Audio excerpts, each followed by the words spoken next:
Salutations and welcome back! Hello, hello, hello. We continue this amazing, beautiful game. I love this game so much. I love anything Yoko Taro works on. It's just incredible. So let's do some quests. Just exploring the world, doing quests. Probably suffering from depression because, again, this game is really sad. Like everything Yoko Taro works on. But that's just the way it is. And it adds beauty to it. Alright, so what we're doing first? We're doing all the requests for sure. Let's talk to Jackass. Oh, hey there. Listen, just ignore that guy. Selfish fool refuses to help me with my work. See, I'm doing a study on the excitement levels of androids while in battle. Oh, I think I know what this is. Excitement levels, you say. But I need to record combat data from the newest models in order to reach more steady conclusions. So what you think? Fun, right? Salutations, Nigel. We're here, we're gonna make a quest about excitement levels of androids in combat. So, it's gotta be good, probably. Alright, good to know not everyone around this joint is a spineless hunk of crap. Here, follow me. I think I know what this is gonna be. I don't know the quests exactly, but I think I know what, Alright, see that jerk what it's over gonna be there? about. I need you to get combat data for him. Science will pay you back for this, I promise. Science will Now, pay you back. Fight! If you die, don't worry. Oh, we had cool music here. Birth of a Wish.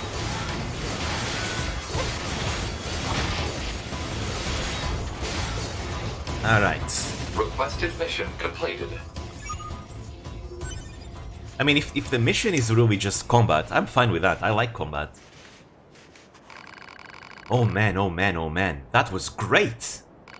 Hey, did you know that android battle fever is actually quite similar to the human emotion of love? Oh boy, I was right yesterday when I said that, you know, when 2B invaded the robot orgy, she was indeed, you know, joining them in that way, huh? So if we want to know what all those old human records are always going on about, all we need to do is to let our fists fly. Makes this whole thing feel more romantic, don't you think? It's combat with rules. Oh, it can't be any worse than the temple in NieR Replicant. But that one was annoying. I still don't have enough data. I could use some more help. Sure, that's what I'm talking about. Okay, so I need you to wipe out those enemies over there without taking any damage. Like, at all. Zero. Zip. Nada. Now it's time to fight. In the name of science! Alright. We can do it. Just ranged attack. I'm gonna kite them to oblivion.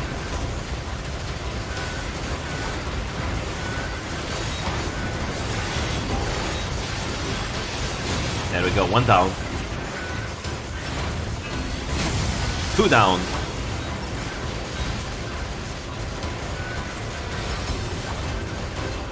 Three down. Requested Easy. mission completed.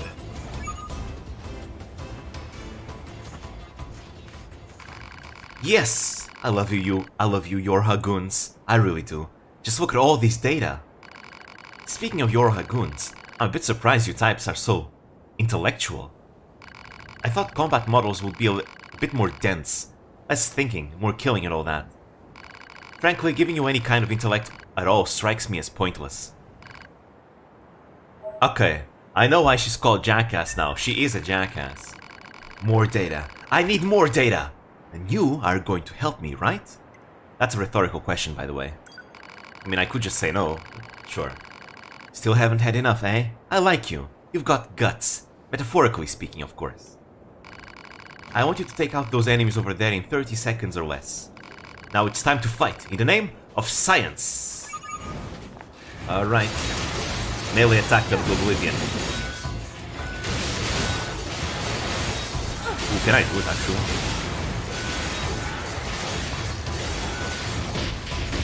Uh-oh, it's not going well. Okay, maybe I'm not strong enough for it. Actually, these guys are level 20, I'm level 11. I'm a bit too weak for this. We didn't do too bad though. You know what? We'll come back here later. We'll come back here later. I'm level 11, those enemies are level 20. I'm gonna do other quests first, and then I'll come back and do this one. We have a lot of quests to do, so we may as well do something else. Let's see. We have actually one of them really far away in the desert. You know what? Oh, Jean-Paul's Melancholy. You know, I'm curious. Let's do that one. I'm gonna do that one first. Actually, no. I think it's more efficient if I do something else, and then when I come back to the desert, I can do that one. Because that way it saves me the trouble having to come here a lot of times. Where's the city? Jackass's Research, that's where we're at. Let's go see what that is. It's close.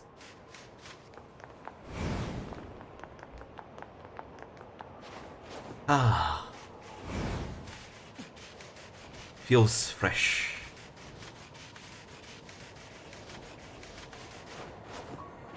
Getting to play the game again. I'm so happy. This game's so much fun. Oh, there's a body over here. Ouch. Alright, you gotta get it. I missed.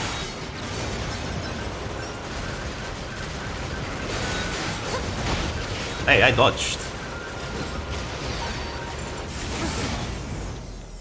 Alright, let's do that one. We need to go over there. Ah, on top of the rooftop, probably. I think I know what quest it is. The Kung Fu Master. Okay, then I think for sure I know what it is. Can I jump now? I need to get on top of something first. Ugh. Alright. Maybe on top of this building first. Nice. Alright, how do I get over there? Aha! There he is. Nice, we did it. Right. He's level 20 as well. Oh, can't stagger him. Like this!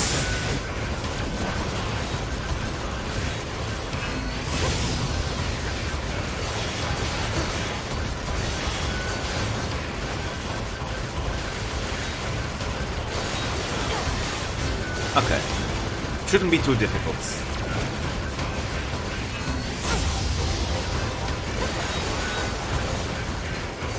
There we go.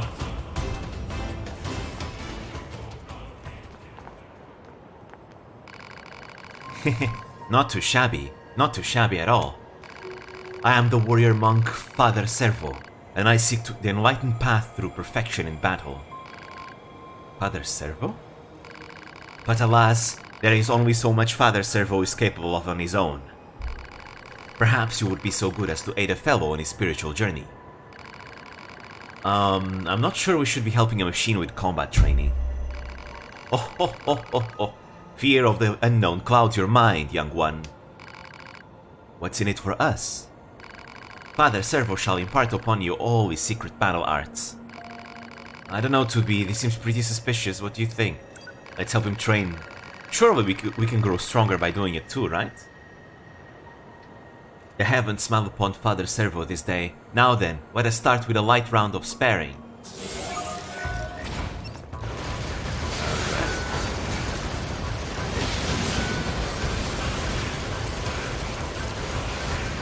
Alright.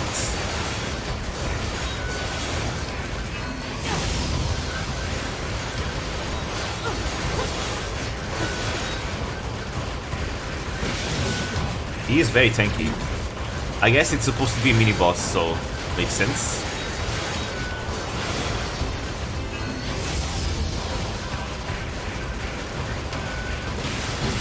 There we go. Enough. Father Servo yields. I don't think this guy is quite as tough as he lets on. Well, it was a nice workout at least. Nice? Yes, well, good for you. Now then, as payment for this lesson, you must bring Father Servo or warped wire. What? Listen, you didn't say anything about We sparred, yes? You learned many things, yes? Then surely an emolument is to be expected. This guy's shameless. You should be able to retrieve a warped wire from the dinosaur-like machines roaming about nearby. Wait, dinosaur-like? Bring it here before our next bout, if you would be so kind. Wait, dinosaur-like? Do I have it? Oh, I have it? I don't remember fighting a dinosaur-like machine. Ah, excellent. Now we can engage in a new form of training. Father Servo will accept your challenge whenever you feel ready. For a fee, of course. Of course. Hey, level up, let's go. Alright. We are white belts now. Father Servo is currently engaged in preparations. Come back later, okay. So what's the next quest we'll be doing? Ah, this is the village. Let's see. I do want to do these ones. But first I think it's better to go to the machine village.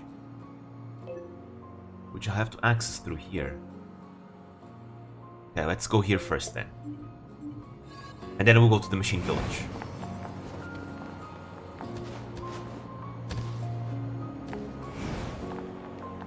Ooh, could there be something inside? No, nothing.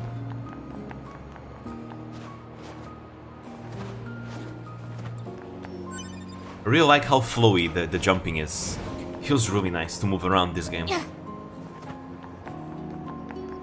I have a feeling Father Servo is ready again. The thing appeared again. The mark on the minimap. We'll come back later. Got other places to be. Other places to be. I am not. He was already level 20, so probably, yeah.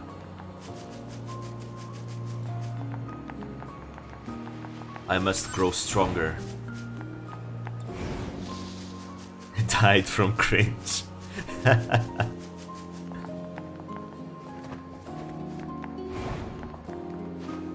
Alright. There's probably an easier way to get there, but oh well.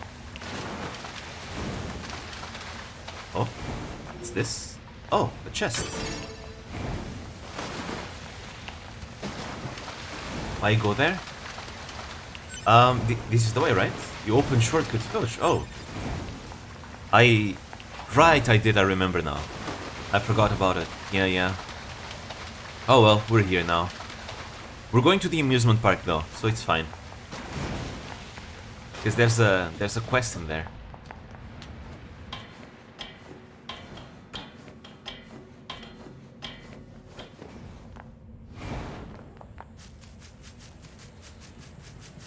We have one of the Jean-Paul quests. Okay, I'm convinced these items definitely spawn from time to time.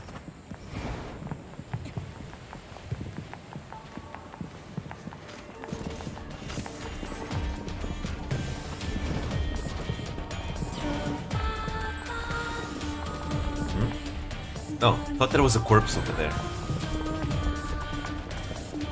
Alright, so it's probably this one. Yeah. Machine with a dream. Hello? Do you know a machine named Jean-Paul who lives in the village? Master Jean-Paul is quite the mystery gentleman. One might even go so far as to call him suspicious. And yet he's so alluring all the same. Suspicious and alluring? Exactly. And I know just a gift for someone of that description. You'll deliver it to him straight away, won't you? I'm so glad Choco-sensei defends her title. Yes, her legend continues. I won't let that terrible girl in the desert find a way to interfere with our love. Alright then. Okay, now we can go to the village. Let's see. We needed to go through this suspicious shady alleyway. Yeah, through here.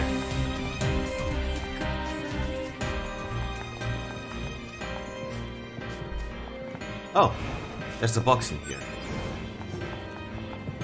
That's how you access it. I had missed it last stream. But yeah, Choco-sensei defended her title. Came in last in the Zaku Cup once again. Man, that Tsuyo Cup was so good though. I still need to watch the preliminaries because I haven't had time to watch them yet. But Tsuyo Cup was really intense. It's really awesome to see how much everyone has improved. You know, it's really looking really difficult to play super high now. We got, I got a lot of my predictions right actually. But there were some surprises. Kobo falling in every pit of the track. Zeta driving the opposite direction. But Choco still prevails. Down. Wait, Zeta went the opposite direction, wow. I mean, they know how to drift, right? I think that's already probably a strength they have over Choco. Alright. Like this. 2 days later. Oh. Eureka! I've done it! Feast your eyes and senses alike upon my new invention! I don't know what that is. Alas, but sadly, this staggering work of a genius has exhausted my funding. Would you care to make a new investment in my efforts? Joy! Elation! I'd not thought myself capable of such. Now then, what care you to invest? Very wise, very wise. Oh. Eureka! I've done it! Feast eyes and senses alike upon my new invention. Okay. Let's... Huh? Alright. Sadly, Kayla didn't answer to our expectation. She come last and only doing something Zaku Cup. It's alright. I think next year, though, Kayla will do better. Because I found out that Kayla was actually new to Mario Kart. So she didn't know how to play the game before the tournament. So she literally only practiced in the days leading up to the tournament. And honestly, I'd say she did, you know, decently well. So next year, with time and preparation, I think she's gonna do pretty well. We've seen it many times when it happens. When someone who doesn't make it to the finals eventually practices a lot and they make it. Again, Suisei is the #1 example. Suisei did not make it to the finals in the first tournament. She was not at all strong, and she decided, no, I will make it. And guess what? She became champion, and now she's champion again. So it can happen. Watame, same thing. Didn't make it to the finals, made it to the finals last year. Miko, same thing. Twice, she's now twice finalist. It's incredible. So I believe Kayla can do it next year. Irene is still Mushroom Queen, I see. I'm surprised neither Watame nor Luna made it to the finals, but again, I guess they were in Group B. Group B was really tough, man. Once Fubuki was placed there, that, again, it could have gone so many ways. Group B was really tough. I guess that's also a reason why Kayla had it tough. This is her first tournament, and it's also kinda her first experience in Mario Kart in general. So, being put into probably the most intense group now, it's tough. It's really tough.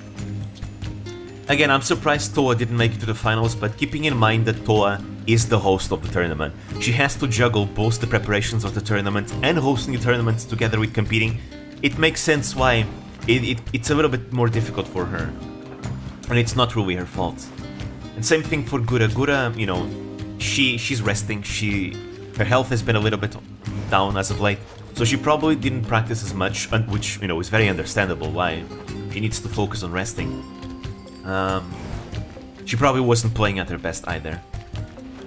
It happened once with Luna as well, when Luna was sick and she didn't perform as well because she was sick. Not this year, I don't know about this year, but there was a year it was like that. Thank you for bringing my sister home.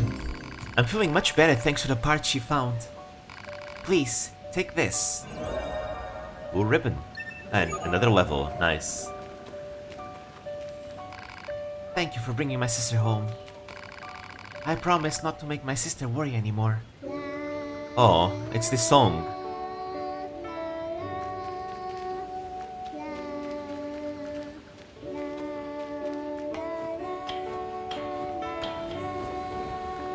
Needs to be like Pekora. She organized Pokemon tournament in one. Sounds like evil. I'm actually surprised Pekora didn't make it to the finals. I haven't seen the preliminary, so I don't know how she performed. But I'm surprised she didn't make it. Things are tough. I mean, again, the whole New Year Cup is really intense, man. Everyone just keeps getting better. It's super difficult. So, not making to the finals is like no shame at all, because everyone is so strong. Mio really surprised me with how good she was. Again, I knew Mio was good, but not that good. Like, holy shit. She played at Suisei level. You know, when I made my video doing the predictions and I saw her perform in the last year, again, she was not performing at the level she was performing this year. It's insane how much she improved, just like that.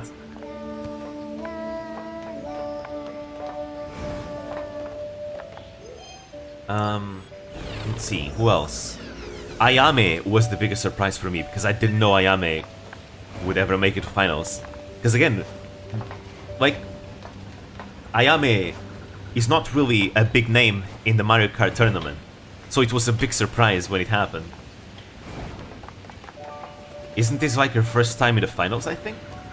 I think it is, it might be. She must have practiced a lot. What am I doing? There we go.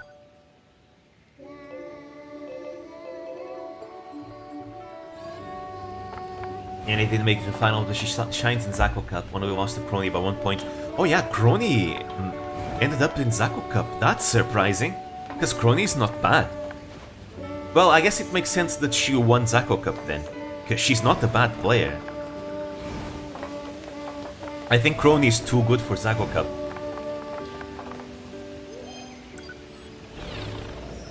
But yeah, Iroha managed to make it as I expected. Once I saw her perform in the practice streams, I knew, okay, she can have do it. She's good. And she was performing above Fubuki level. And Fubuki managed to make it to finals. But yeah, I'm so happy that Matsuri and Fubuki managed to make it again in the finals. It's been like 2 years since they've made it to the finals. So it's nice that they finally reclaimed their place. Because I've been vouching for them the whole time. And it's nice to see. I think Matsuri is much more controlled with her nervousness. I think she's really worked in it. I mean, I did say in the video that she has this big weakness, but I also put a note that she's not as bad with it anymore. She's gotten better.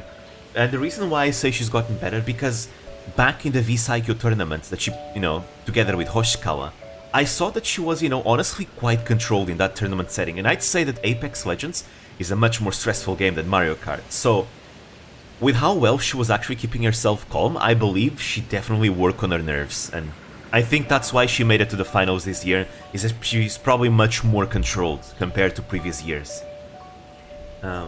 She definitely worked on that weakness of hers. And I'd say it's not really that big of a weakness anymore. As for Fubuki, Fubuki is a solid racer. So it's nice to see her come back. But I was not expecting Fubuki though to make it to finals when she was put together with Watame and Luna though. So the fact that she managed to make it when Watame and Luna didn't, now that is surprising though. And Fubuki making sure that she's still a top contender together with everyone else. Really cool. And Subaru too. Subaru continues to be super consistent. It's really nice to see. Hello, Jean-Paul. You have a moment? Moments are transitory. One cannot possess them. A moment passed, it is a moment lost. A symbol of idle and restrained apathy that... Can you please just take this present already? A gift? Let me see. Here you go. Ah yes, fascinating. The machine who gave this to us said you were both suspicious and alluring.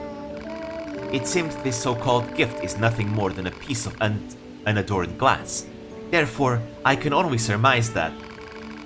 Do you want us to bring a message back to the woman who gave you this? For a mere trifle? No. Okay then. Let's go. Well then. He is an asshole. Just like the real John Paul, apparently. Okay. There's something over here.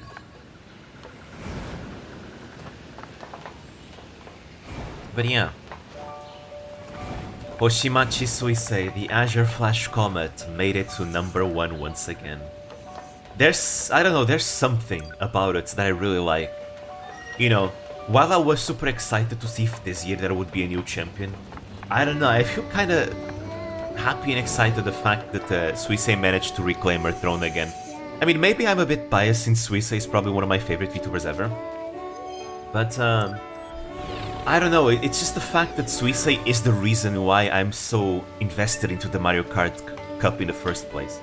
It was Suisei's story of how she managed to become champion that made me so interested and hyped in for this tournament, for this yearly event, right? It was her story because I realized, wow, the whole New Year Cup, this tournament setting is such a great way for natural storytelling to arise. And it was all because of her underdog story, of how she managed to go from zero to hero, right? Literally, she went from zero to hero. From being an unremarkable racer to manage to be the first one to be able to dethrone the founder and champion Minato Aqua, making it #1, doing really well and managing to win with 1 point of a difference. Now that is just an anime plot waiting to happen. Literally. It's literally an anime plot. So, you know, it really invested me into all of this, and again, she's a big inspiration. So the fact that, you know, last year she didn't make it to the final, she ended up placing 2nd place. Okayu managed to dethrone her. And I remember I was watching Suisei's POV and, you know, Suisei cried with frustration, you know. It was really heartbreaking to see, you know, the strong-willed, you know, super strong Suisei, you know, break into tears. It really, you know, broke my heart to see that. So the fact that Suisei managed to once again work super hard, and even though everyone just keeps getting better, she continues to amaze, and she placed #1, reclaiming her throne, proving that it was not a fluke when she made it #1 into 2021. It was true skill, and she can do it when she wants to, because this is who she is. The Azure Flash Comet. She's a force to be reckoned with. She strikes with the impact of a comet, with the speed of a flash. That is who Suisei is, so it makes me really happy. Again, she's like a main character, literally. Like, literally, the hero, you could say. Ah. Oh no. Sorry, is something wrong? Mercy, please, just let us go. I think there might be some kind of misunderstanding here. You mean you aren't here to arrest us? No. Wait. Why do you think I'd arrest you? We deserted the resistance. You what? We just want to find a place where the two of us can live our lives in peace. Is that so wrong? Please don't tell anyone that we're here, please. We're not with the resistance. We're Yorha. We don't have any obligation to report to your superiors. Thank goodness. Still, if you guys stay here, they're going to find you eventually. We don't have a choice. My locomotion functions have been damaged, and we don't have the necessary materials to perform repairs. But I don't suppose you'd bring us materials we need. Huh? Who, us? We can't get them ourselves. If we leave this place, we'll be found for certain. I know it's a lot to ask, but we promise to reward you. Please? Thank you. We just need an elaborate gadget to conduct repairs. I saw one near the abandoned factory. Thank you again. We know you can do it. Alright. Ying Chang sent the screenshot from 4chan saying Suisei one of the people who pissed me off being good at everything, but I said, nah, Suisei just have competitive spirit and not get lazy to train. Yeah, exactly. Why would anyone be pissed off at the fact that Suisse is good at everything? She is good at everything because she's super hardworking. Literally. She's just amazing. Why should anyone get pissed off at Suisse? You should be inspired by Suisse. It should be super empowering because it shows that if you work hard and you are determined to achieve a goal, you can achieve it with great determination, really hard work, and just knowing how to learn things. Because I believe that is a skill. Knowing how to learn things is a skill, and Suisse knows how to learn. This is the reason why, even though some people disagree with me, I believe anyone can do anything they put their mind to, so long as they really want that thing, Because when you really want something, you are going to put everything to make it, to make it happen. You're gonna put all in the work, and even if you don't really make it to number one, all that hard work is gonna make you great. It's gonna make you improve at whatever you're trying to do. And Suisse is the proof of that. She is good at everything she does because she's just a grinder. She works hard. She's great at Tetris because she plays Tetris a lot, and it's a game she likes and she gets good at. She's a great singer. Because she's self-taught. She likes idols. She practiced singing and kept going at it, working hard no matter what. She made it all the way to where she is now because of her entire hard work. Look at Apex Legends. She joined Team Start Ends because they needed someone a little bit on the weak sides to complement the team, right? And Tua and Aquas chose Suisse. And guess what? Suisse surprised everyone because she was just way better than everyone thought. Why? Because she worked super hard to get good, right? She was grinding every day for the Apex tournament, and she managed to make it to platinum rank. She was supposed to be only a gold rank for the tournament, but she managed to make it to plat, just like I think she made it to plat. If not, people were saying that she plays at plat level easily and that she could easily make it to diamond. Why? Because she worked super hard, man, playing every day. Learning tricks from pros and things like that. She knows what you need to do to learn a skill, to learn something. Mario Kart is the same thing. She didn't make it to finals in the first tournament, then she wanted to make it to finals. So she practiced a lot, she watched things, she learned knowledge from other sources, and applied it, and kept training, kept grinding, kept applying the knowledge that she learned, and she managed to become a legend. This is Hochimachi Suisse. This is her big superpower, is that she knows how to learn things. And anyone can learn how to learn things. You just need the willpower, the determination, the will to achieve things, right? It puts a lot of responsibility in your actions. Lazy people think it's just talent. In my days when I was semi-pro at scene, people call me talented. I hated that because I trained my ass off, learning from the best and training more than I actually play. Exactly, I agree with that completely. Like, I don't believe in talent, really. I mean, I believe the talent is more or less like a head start. People can be good at something, but that's only gonna be a head start. Compared to someone who trains, someone who's talented will never do better than someone who legit trains and practices really hard, right? At the end of the day, talent is more or less an illusion. Because when we see really good people doing something great, it's because they put in the work for it. It's because they know how to learn effectively to get to that point. But a lot of people like to just place it on talent. And it's really annoying. They place it on talent because, to be good at something, you need hard work. And hard work requires effort, requires you actually doing something, requires you actually getting off your ass and doing something, and not just, leaving it all to fate. And a lot of people just don't want that responsibility over themselves because it places all the responsibility on yourself and yourself alone. So they like to blame it on talent. I was just not born with it. I was just not born with the skill. I guess I can't do it, just got unlucky. Haha. But like,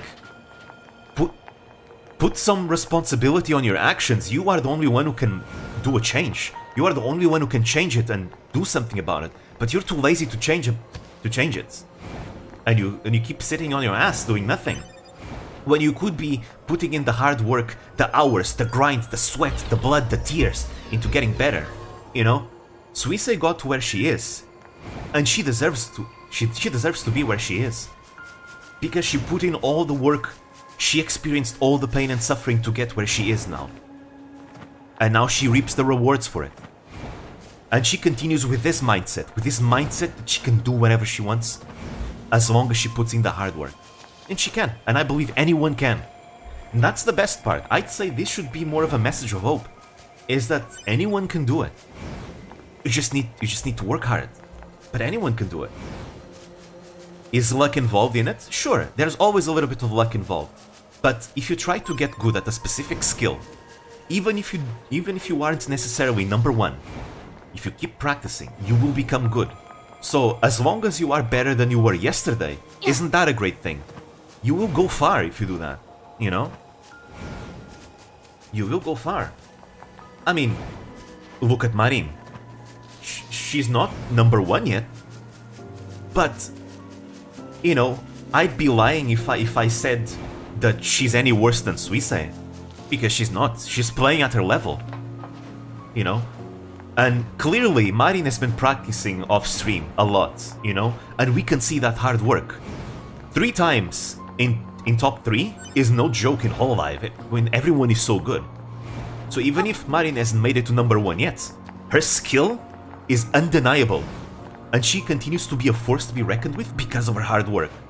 And it's not a fluke, it's not luck. You know, she didn't make it this far because of luck, you know, it's actual skill that Marin has. You know, and the same applies to everyone else.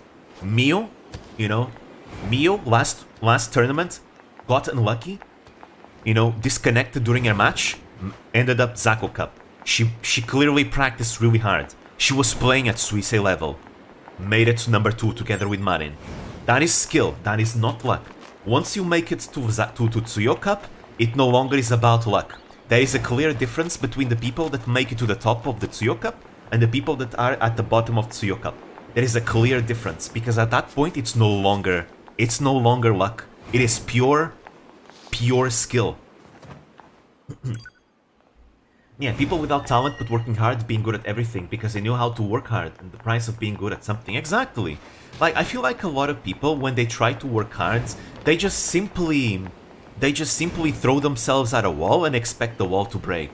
But what they don't realize is that perhaps they can shatter the wall if they just focus on a specific point of that wall. Maybe that wall has a weakness and you can crumble the wall if you strike that weakness instead of just blindly going forwards. I believe that when you want to learn a skill, there are more efficient ways to learn things, you know. In today's age, you know, with YouTube and tutorials everywhere, if there's like a game, for example, or even an art that you want to get good at, you know, you can just literally look up, watch people that are better than you, replicate what they do, learn tips from people that know more than you, and incorporate that into yourself, and you will immediately become better. Then you practice those skills, you know, acquire some muscle memory, acquire some more skill, and polish that, and you'll become amazing. It's not difficult to get good at something. It just requires, again, the effort, the time, the hard work, the efficiency. You know, if you look at like Vtubers that are all like good at games, like look at Selene being good at Apex. She's a grinder. In fact, no, let's talk about Aqua. Aqua is the same thing as Suisse. Aqua is exactly the same as Suisse. Aqua, she grinds a lot. When she did her Solo 2 Masters challenge, when she did her Solo 2 Masters challenge, Aqua spent an entire year grinding to do it. She was already good at Apex, but she failed at her Solo 2 Masters challenge. So she stopped playing Apex. Well, she stopped streaming Apex for a year and secretly practiced by herself. And then she came back and decided to go back at her challenge again. Guess what? She's absolutely insane now. She surprised everyone with how good she had become. Her mechanics are insane because she practiced a lot secretly, right? And then she succeeded in her Solo 2 Masters challenge. And then she participated in the VSIQ tournament. And she impressed everyone. She legit impressed other Apex Predators that were playing together with her in the tournament. They were saying that, yeah, Aqua plays Predator level. She has Predator level mechanics. She can make it to Predator if she ever wants to, right? Astel himself said it, for example. Asta was an amazing player. And he himself said, yeah, Aqua can make it to Predator if she wants. She's really amazing. Why? She worked super hard. She grinded really hard. And now she reaps the rewards. Even if Team Start Ends didn't make it to #1 in the V-Cycle tournament, you know, she made an impress. The team overall made an impression on people, and Aqua was legit recognized as a threat in the tournament. When people saw someone play Wraith with that particular skin that she was using, they knew it was Aqua, and they knew how much of a threat she was. They knew how good her mechanics were. She didn't make it to #1, but her practice paid off because it made an impression on people, and people could see just how good she had become. And she was indeed very good, you know? And I bet Aqua must feel really good about it. You know, the fact that, yeah, I didn't win the tournament, but man, did I make an impression. Man, did I play good. You know, and that's great. Same thing. Aqua was practicing for this tournament. Unfortunately, she couldn't participate in this Mario Kart tournament, you know, because the timing just wasn't right, but she was practicing, and I have no doubts Aqua would have come into this tournament with the same amount of skill that she had in Apex when she participated in the Apex tournament. Because Aqua, just like Suisei, is an absolute grinder. She knows how to get good at things, she knows how to get good at games, and she would have come into the tournaments with an overwhelming, insane skill. Next year, if the timing isn't that doesn't screw her over like this time, I hope next year Aqua shows us the fruits of her labor, because she can definitely do it.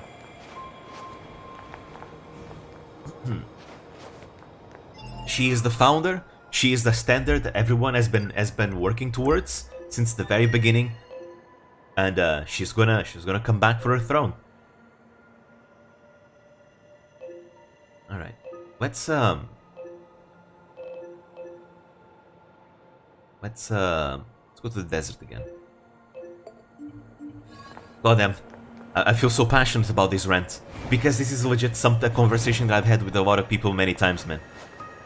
When I say that you can do anything you want if you put your mind to it, but I've had, you know, several people, you know, even close friends disagree with me, and I stick with my point that hard work and knowing how to learn things and determination and really wanting to achieve something, you know, is what you need for you to get something, and you can do it.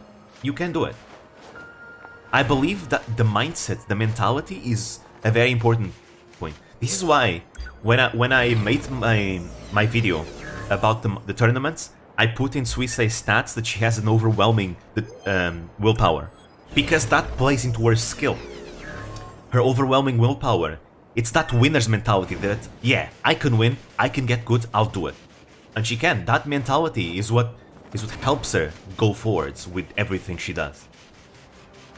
Like, if you believe you can't do anything, yeah, that mentality is gonna hold you back. Because if you believe you can't do anything, yeah, you won't do anything, because you don't put in the effort, because you don't believe you can do it in the first place, right? That's why believing you can do it is so important. It's like the first step. It's the first step. It's first recognizing that you are responsible for your actions, and whether or not you can do something depends entirely on you. Obviously, there are exceptions, right?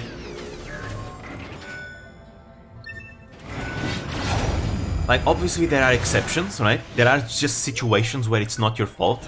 Like, obviously, imagine someone who's disabled doesn't, you know, it's not at fault that they cannot, like, run a marathon, for example, right? That's different. That's like an actual physical impairment, though. It's not a mindset thing. And even then, we have, you know, we have sports for disabled people. Because guess what? They want to compete as well. They want to win things as well. And they can do it. And they prove to us that they can do it themselves as well. Right? They have that mindset, that winner's mindset, that, yeah, I'm not going to let something like this stop me. I'm going to do it, whether I do it the conventional way or not.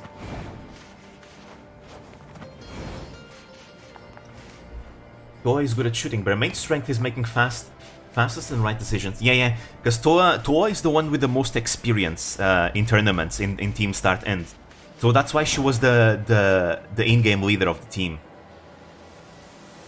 Aqua ended up doing the IGL role as well, but Toa was the main one, the main leader, because of her experience.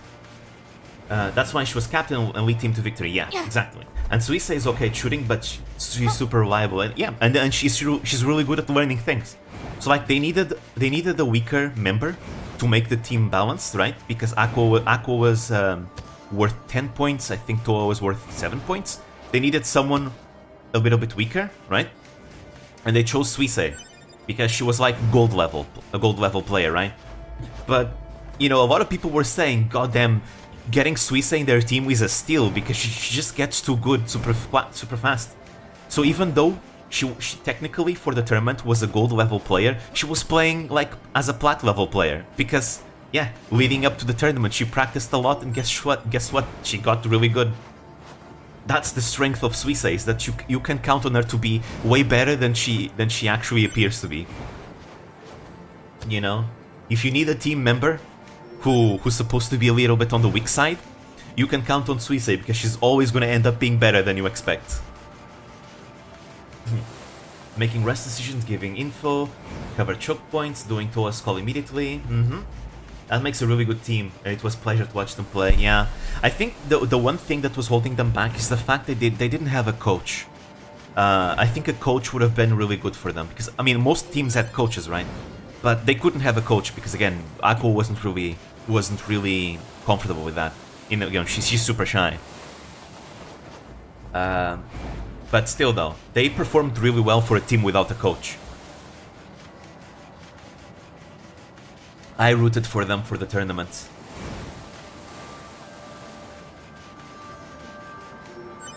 But yeah, I get super heated whenever I talk about like being able to do things and not being able to do things. Because man, I think a lot of people have potential, and a lot of people squander their potential because they just simply don't believe enough in themselves. And it really frustrates me. It really frustrates me a lot. Because man, you can do it. Just believe in yourself. I can't do anything to help you. I really can't. All I can say is for you to believe in yourself. And it sounds cheesy, it really does. But man, it's not up to me anymore. It's up to you to do something. And I believe in you, but you gotta believe in yourself first. Hello there. You know what? I think I'm gonna clip this rant of mine for myself. Who knows? Who knows it'll help if it'll help someone. Ack! Huh? You came here from Master Jean Paul's village, didn't you? I can tell. I can smell him on you. Ah, wait, she can smell? Okay, that's weird. Jean Paul is wonderful. He pursues new knowledge with a passion that is almost indescribable. I admire him as I do no other. You have issues. And you clearly lack a discerning eye. I bet men take advantage of you all the time. Not exactly. Ah, right. I found something that Master Jean-Paul is sure to be interested in. Please take it to him with all speed. A2B, I've been thinking about something. What? Do you think this fellow is being a little too...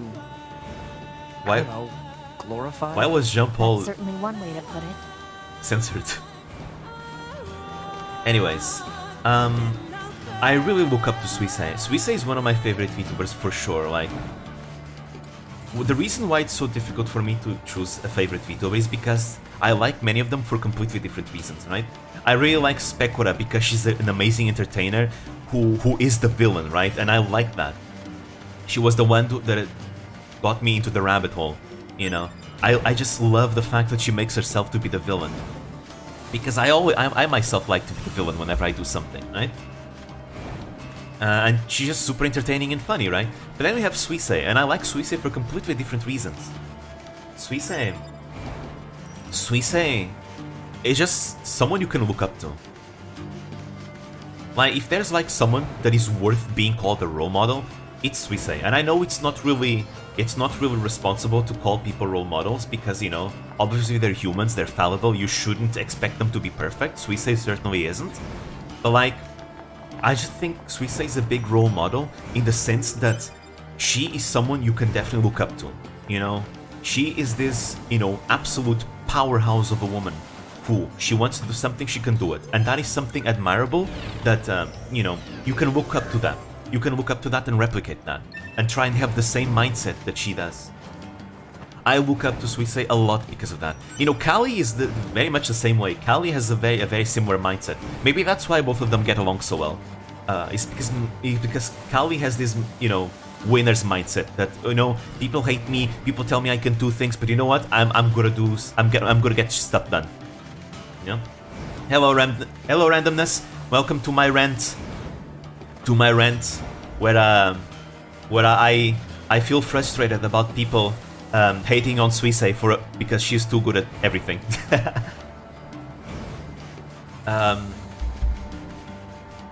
It's basically me being frustrated at people that say that it's all talent and no effort, no skill. But yeah, there was a yeah. So Suisei is very admirable.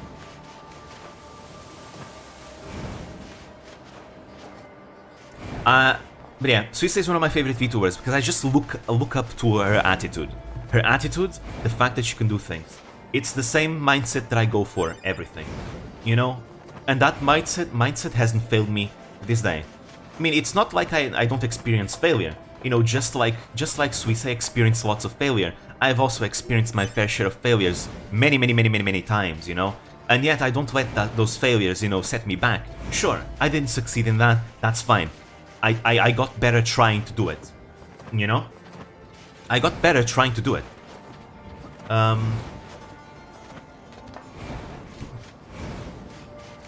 You know, I can speak for myself. I have a mindset. I have this mindset that if you want to get better at something, you can do it. Just put in the hard work, just put in the effort, just put in the time. Also, thank you for the super chat randomness. So Suisei won. I lost the bet. Hopefully this is not illegal. Wait, we didn't actually bet anything though. You didn't have to do it, but alright, thank you though. Thank you for the super chat. But yeah, I was definitely rooting for Suisei in this tournament. Because again, I think she was definitely the one that was feeling like she could do it the most. Again, it's that attitude. She's a warrior. She's an absolute warrior. Okay, where am I going?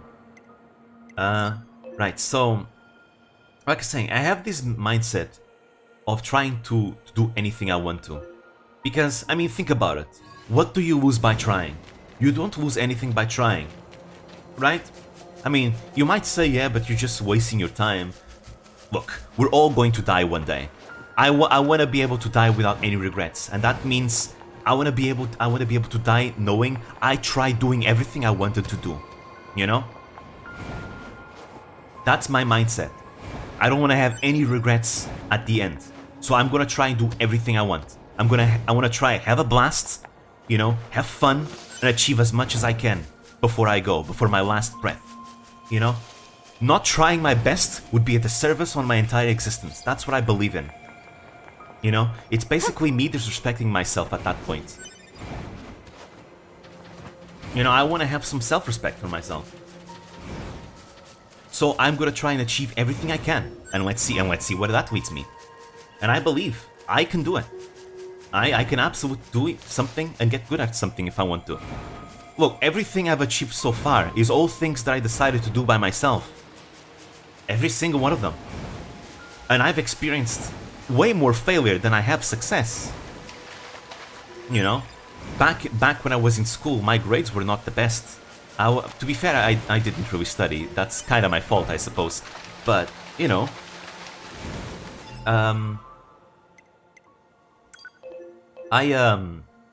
I wasn't really an exemplary student at all. Also, I'm gonna go the long way just so I have more time to talk, to rant, because I'm enjoying the rant. I mean, I used to be a better student when I was in elementary school, but that's elementary school. That's easy, right? In high school, I wasn't necessarily a good student. I was a very, you know, average student, average grades, except like English and history. Those are my favorites, so I did good on those. But everything else, I wasn't necessarily good. I was very average. Especially math. Math, I struggle with math. I hate math, so I struggle with it. You know, I've had people doubt where I would be in the future. You know? I tried going for an acting school. I tried applying for an acting school. I got rejected. You know, unfortunately, there were actually people with lower in the auditions for that thing that actually had the lower score than me, but they managed to make it in. You know, apparently they already knew each other and all that, the people there. But you know what? Hey, sometimes things are just unfair. But I tried my best. I got rejected. That's fine. I'm not gonna let this get me down. I like acting. I'll still try and become a better actor, because even if I can't get accepted to something, I can still do things by myself. That's just, you know, the best thing about living in today's age is the fact that we have the internet and you can make yourself into something. You know, sure, didn't get accepted into acting school. It's fine. I'll keep trying becoming a better actor. I joined my university's acting group. There was someone there that saw my performance and liked me and decided, okay, I want to invite you to my new acting group. And I got invited into this acting group because he liked my performance. You know, so technically, I got hired without having any actual professional experience, just because I tried to become a better actor, just because I had experience in high school acting, and I never gave up. You know, technically got employed before many actors got before that. I performed my best in that acting group. I haven't seen them ever since COVID started, but you know, we did do a play together. And, you know, I really enjoyed it. I impressed a lot of people that came to watch me, because they were not expecting me to be that good at acting. And all those skills are things that carry on today with YouTube, you know? All this because ever since I was in 9th grade, I wanted to be a voice actor. And I became a theater actor because I wanted to do voice acting. And I told myself, hey, I want to do this thing, I will do it. Even though I was super, super shy. And I mean super shy. I never imagined I would actually go to the stage, like a theater stage, out of my own volition. Never. I never imagined that. Because I am super shy. You know how Aqua is today? That's how I used to be as well. I used to be super shy like Aqua is. But yeah. But you know what? I wanted to become a voice actor, and a lot of voice actors were saying that if you want to become a voice actor, you should probably do theater acting, because that's a good way to practice and get better at it. So I decided, you know what? I am deathly afraid of being on stage and being seen by people, but for the sake of my wish, my goal, my dream, I will do it. I will absolutely do it, and I will face my fear. And I did it. I joined the theater group in high school, and that got me to, you know, break out of my shell and get better. You know, the first year that I was in the theater club, I didn't really do any major roles. I was basically there in the background, you know? But, you know, it helped. It got me to get more confident to be on stage in the first place. And my teacher, she noticed that, and she started to give me some secondary roles. And then by the end of the year, in the last year that she was basically giving me all the major roles, because she saw how much I was working, how serious I was about it, you know? You can ask anyone who knew me before high school. They would never, ever think I would ever do good in theater. But I did it because I had the mindset. I wanted to do it, you know? And even if I wasn't accepted into acting school, I kept pursuing acting in my own ways, doing acting by myself, improving my skills. And it's something that helps me today, you know? It helps me today because I get to do acting for like my videos now. You know, the voice acting, you know, those narrating skills that I have today are not something that just came out of nowhere. It's a product of all my hard work trying to become a better actor and a voice actor. And I still have a long way to go. You know, compared to actual voice actors, I still have a long way to go. And I'm gonna continue pursuing this path. You know? And so long as I can get better and better and better, I'll always be satisfied. I'm gonna compare myself to people that are better than me so that I can have a sense of direction of where to go. But ultimately, I'm just competing with myself. And I know that today I'm much better than I was yesterday. When I look back on my beginner's guide and I see how far I've gotten, how far my quality has gotten, I know the way I'm doing things is right. Because it hasn't failed me yet. You know? I've applied for so many auditions, guys. You have no idea. I've applied for so many VTuber auditions. I've applied for voice acting auditions. Got rejected in every single one of them. You know? I've applied... Every time Nishisanji makes auditions, I apply for them.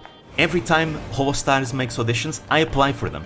Every time Tsunderia, every time My Holo TV, and many other agencies make auditions, I apply for them.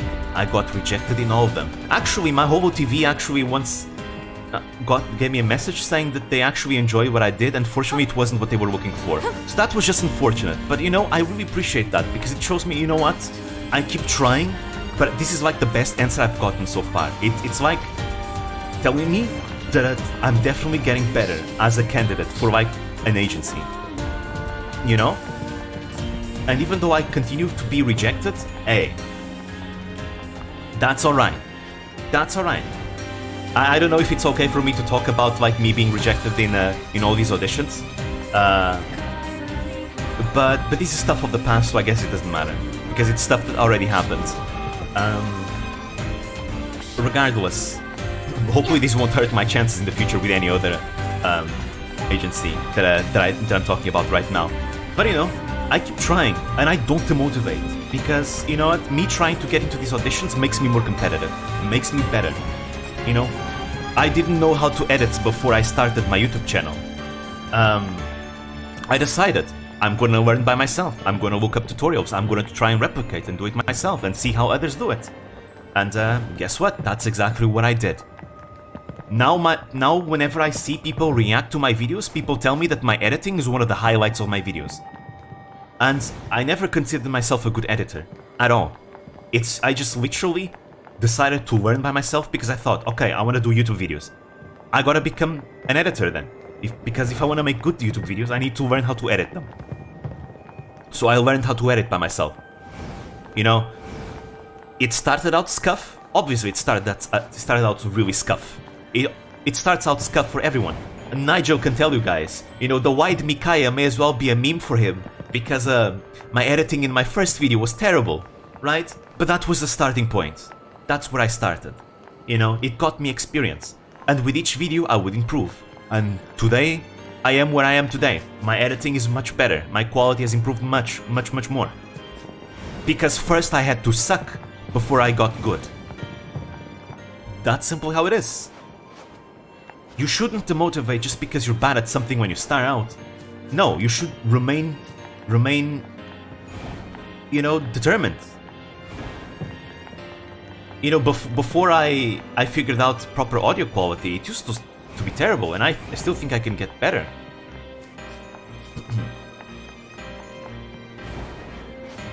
Like, my firsts...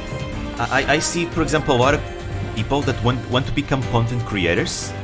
They do one video or one stream, doesn't do well, and they stop, and they demotivate, and they don't want to do anything else. Or they try again and again, and it doesn't do good. But then they give up, and that's exactly the problem.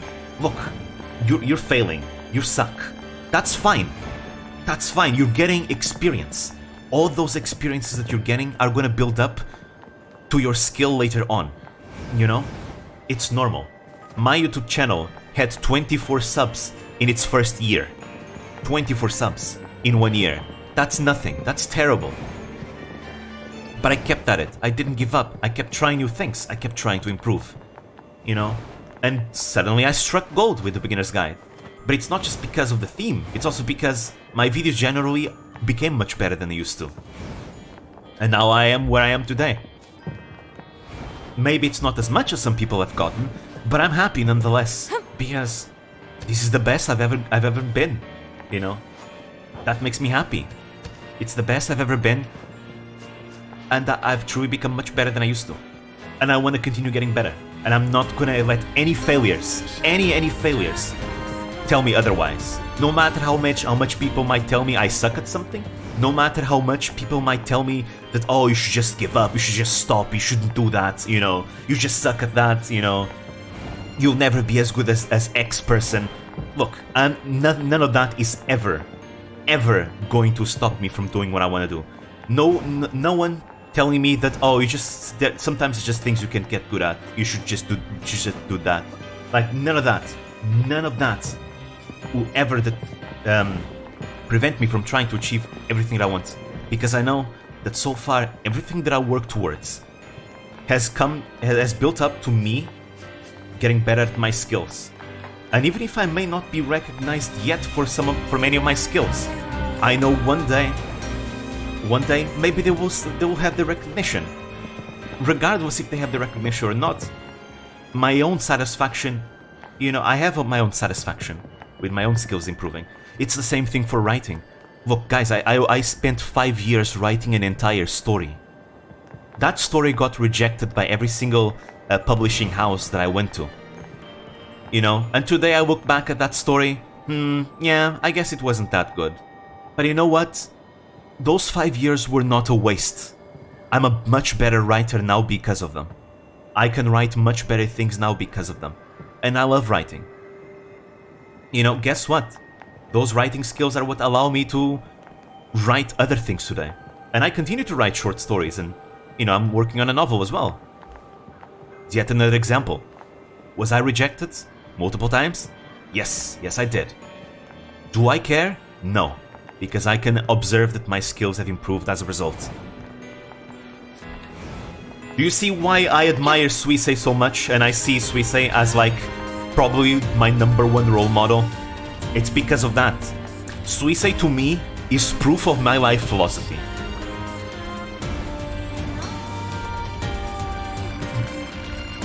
Did you give my gift to Master Jean-Paul? I must know what he said. Well, he said it was a mere trifle. Such insight, such truth. He sees to the core of things in a way others cannot. I shall follow you for the rest of my days, Master Jean-Paul. That's a long time. I'm making fun of that white Mikaya because to show how good you have become from that first video, just by comparing the screenshot and your skills now. I know, you don't do it maliciously, I know that. Don't worry. And honestly, I don't mind it, because again, it really is proof of how far I've come.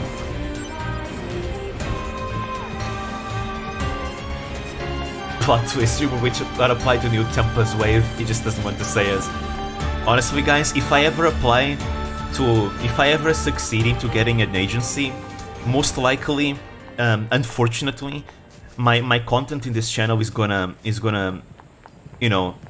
obviously not gonna be as frequent. Obviously, I don't want to abandon this channel ever, because I like what I built and I want to keep it up. But if I ever get to an agency and the content starts in the decline, guys, don't worry. I did not abandon the channel. It's just, it's just that I'm gonna be. If that happens, it means I'm gonna be busy, and it means I'm gonna have to divide my attentions. Now, with that saying, no, I am not in Hobo Tempest. And unfortunately, I'm not in Hobo Tempest, so maybe one day, but it's not today. It's not today. They know you started off with Fire Emblem commentaries? Yeah, I was very much into the Fire Emblem community back then, so I wanted to start there. I watched a lot of Vtubers back then. And the Mikaya video was especially something I've been wanting to do a lot of times, because I don't agree with people that say that Mikaya is a Merisu. I disagree completely. I think a lot of people overuse the term Merisu. They don't actually know what Merisu means. And they call Mikaya a Merisu because she has a lot of traits that Merisus commonly have. But those traits are not what makes a Merisu, A good character can exist even with all those traits. Ultimately, a Merisu is a product of bad writing. Originally it was meant for wish fulfillment of the author. The original Merisu was literally a self-insert.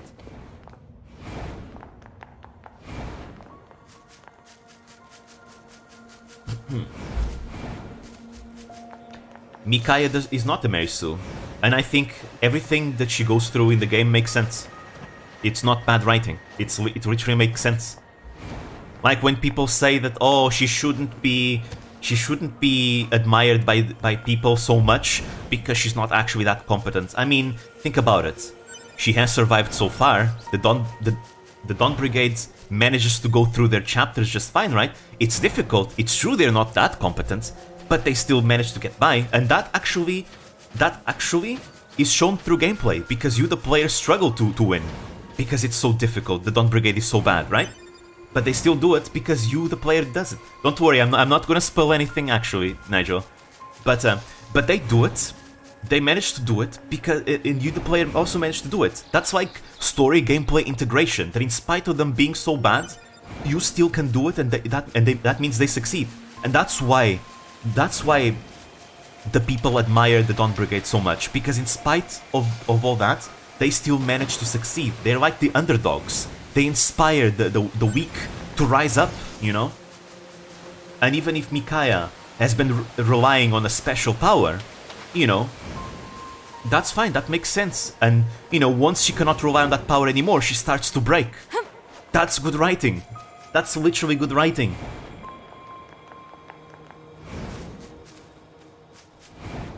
That's why I believe Micaiah is not a Mary Sue. And it makes a lot of sense why people idolize her, because she's literally the hero. She got put in that position as the hero because of her reputation and literally because of propaganda. She is a symbol of resistance, regardless of whether or not she's actually as competent as people think. It happens a lot of times in history. Look at Jeanne d'Arc. I like to compare Micaiah to Jeanne d'Arc. Jeanne d'Arc, you know, she literally wasn't necessarily a great commander, but her presence inspired people, because people believed she was a great commander, you know? But if you look in history, what she did, she basically just told people, yeah, move forwards, guys. Just keep going forwards. That's all she did. She didn't actually have any, like, genius plans or strategies. But her presence inspired people, you know? Micaiah and Jeanne d'Arc are pretty much the same. They are both heroes, and they inspire people, regardless of how great they actually were in reality. It doesn't matter. Their reputation is what truly matters, to make an effect on people. That's the effect that heroes have on people, you know? Jeanne d'Arc, aka Leroy Jenkins. Say, but yeah, to finish that rant on people hating on Suisse because she's too good at everything, look, you should, instead of hating on Suisse, see her as a hopeful beacon of dazzling light that she is, to give you some hope that you can do something too, if you try as hard as she does. That's all. Do your best. You can do it if you try. You can do it. But you need to be the first person to believe in you, in yourself. But if you abandon all hope, then you'll never get out of that hole that you might be in. Because ultimately, the only one that can climb that hole is you. And I know you can do it if you try. Don't let anyone tell you that you can't, because you can. You definitely can. And regardless of what anyone else believes, it doesn't matter what anyone else believes, because, you know, people like Suisse will continue to achieve things because they have the mentality that they have. And they don't care. They will leave everyone else behind because they're just too busy achieving things on their own. It's the same thing for Suisse, for Kali, and anyone else. And that's why I believe people, Hololive members, deserve where they are. Because many of them worked really hard to be where they are. That's why I don't believe any of them deserve hate.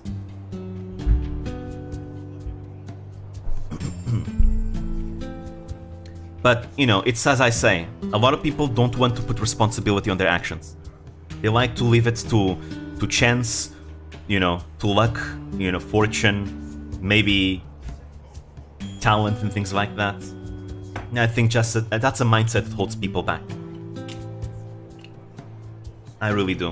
And it's a big tragedy because it squanders a lot of potential that a lot of people have.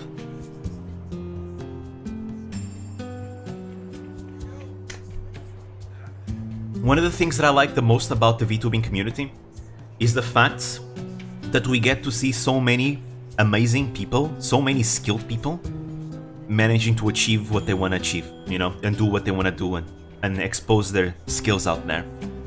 You know, Kiara once said the same thing. And because Kiara herself understands how difficult it is sometimes to, you know, get yourself out there. And I really respect Kiara for that. But a lot of people are too busy in their pits of hate and loathing to see the true beauty of the VTubing community, which is that all these creators, all these amazing people, you know, getting to live their dreams and putting their skills out there. That is the one thing, the number one thing that makes me so invested into the VTubing community. And also makes it so difficult to choose favorites. But yeah, that's the end of my rant. I get super passionate whenever I talk about this. And you know, I might get hate for this, because I certainly am not the first person to say things like this. I mean, literally, the reason why Callie started getting hate, I think, is because she started saying the same things. I remember Callie had a controversy early on because people asked her for advice how to get where she is, and she gave advice, you know, and a lot of people on Twitter didn't like that. A lot of people didn't like that. They were just saying, oh no, you just got lucky because you are in the company. And, you know, as a result, Callie made her song, Off With Their Heads, which is like one of my favorite songs from her. It was some tough love. And, you know, that unfortunately ended up making those haters hate her even more, because some people, they will just hate your guts when you say things like this. It's unfortunate, but you gotta ignore those people and keep going. Because, look, you can reach out your hand for them. You can reach out your hand to them. But if they do not reach their hand back, you cannot help them. You can't. And it's not your responsibility to help them. It's up to themselves. Responsibility ultimately falls into themselves. Yeah, just ignore. That's why I hope everyone that gets hate today in Whole Life and Ishisanji, hope they can all like get through it and not get demotivated by the haters, because they have a lot of people that support them, and I know if they keep going they will succeed. Callie has that mindset. Callie has tough skin. She doesn't care. She achieves things. She's way more successful than the haters that she has combined. You know? And it's because of her mindset. I hope Laplas can, you know, return to us without fear, and that maybe she'll have like a fan base like Toa, where Toa had a controversy early on, but now as a result, her fan base ended up growing up much more healthy, because it weeded out the unhealthy fans. Callie received death threats. Yeah, a lot of Holo members received death threats. Hell, Suzuhara Lulu ended up graduating from Nishisanji because of death threats she was receiving in her own house. It's really sad. Not gonna lie, I mean, I understand people can get jealous sometimes because they themselves cannot or haven't achieved something. I mean, it's not that I cannot sympathize with that, you know? Whenever I see someone achieve something that I want as well, there is a certain feeling inside of me that kinda gets jealous, but you know what? I don't let that fuel hate. I let that fuel my determination to achieve things, you know? Literally, I started taking my YouTube channel more seriously after I got rejected the first time around from a VTuber audition. Because I got a little bit jealous. But that jealousy didn't fuel my hate. No, in fact, I respect the people that made it instead of me. In fact, I support a lot of them today. You know, a lot of Nishisanji VTubers, for example, that, you know, if you think about it, every single Nishisanji EN today is someone who made it in when I didn't. But you know what? I love them regardless. It didn't feel, you know, I do feel a little bit jealous, but I don't feel hatred towards them. I love them and I admire them. I want to one day perhaps be where they are. And instead, I let that jealousy fuel my determination for success. That's why I believe jealousy isn't necessarily a bad thing if you handle it well. You know, it is a negative emotion that can influence you in a positive way, depending on how you go about it, depending on your perspective. So, people feel jealous, and that's fine. I do too, sometimes. But you know what? It's how you go about it that matters, really.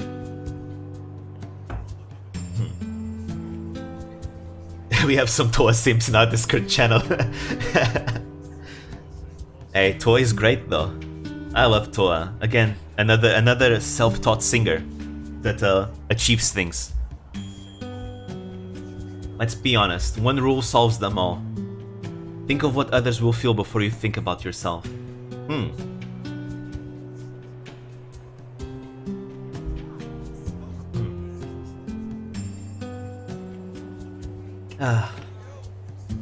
But yeah. Well, guys, if I receive death threats or hate, you guys know why now. It's probably gonna be because of this rant.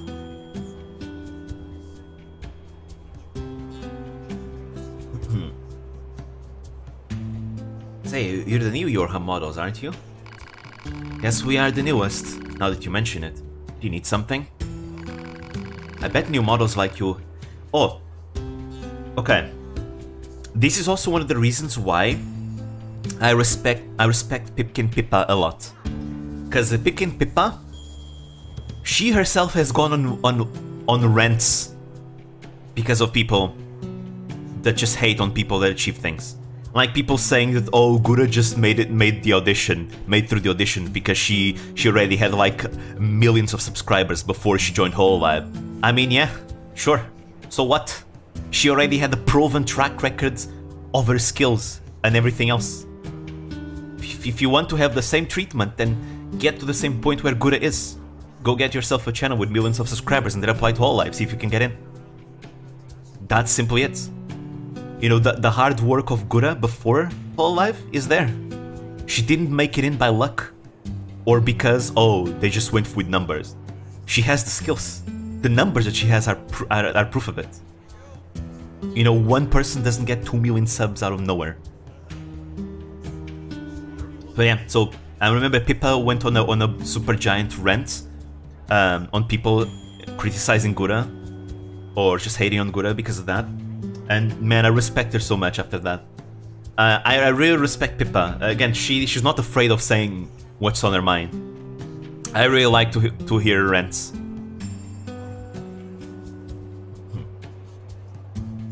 It's like complaining to get experienced doctor, not some guy from the streets. Yeah, true. What? Why does he get to be doctor and not me? It's because he studied for 6 years? Yes, it is.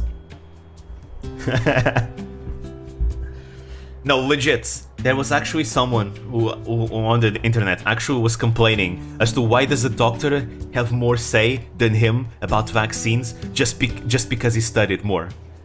I mean, yes, exactly. That's exactly because of that. Because he studied more. He literally studied more than you. Like years and years and years to get the knowledge required to be in the position that he is in.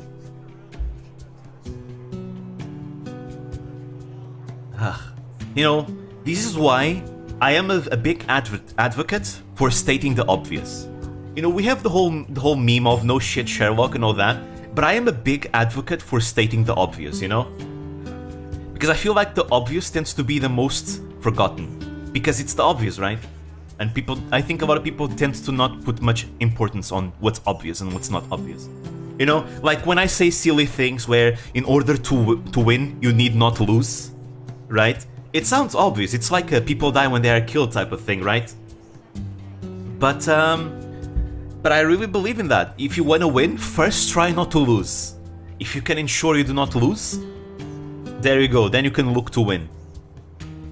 Like you want to make it you want to become number 1 in the Hololive Mario Kart. First, don't lose. That way you can get to the finals in the first place. Then you can try and get number 1. And a lot of members actually did that. And guess what? It pays off. Your personality is literally named Advocate. Maybe the INFJ thing was actually accurate after all. First, don't lose to Choco.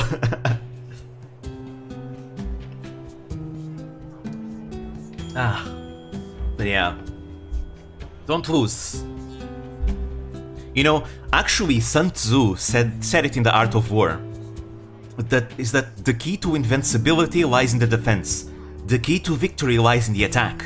That means that first ensure your survivability by defending. Then you can go for the attack. So first try not to lose. Then you can win.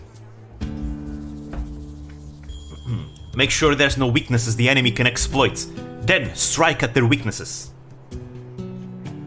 When you are far away, try to seem near. When you are near, try to seem far. Always make the enemy second guess themselves. All warfare lies in deception. I love The Art of War, by the way. I bet new models like you can handle pretty much anything, huh? You might even be able to. No, I shouldn't ask. That would be rude. But yet... Let's listen to her problem. Why don't you tell us what's wrong? Maybe we can help out. Oh, well, if you insist. It turns out one of my friends has gone missing. Missing? That doesn't sound good. Where was his friend last seen? The material storage site where he works. Storage site, hey? Maybe we should check it out.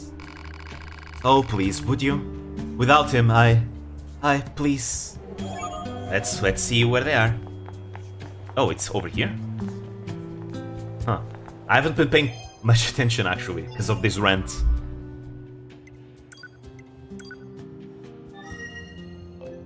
Let's see what this is.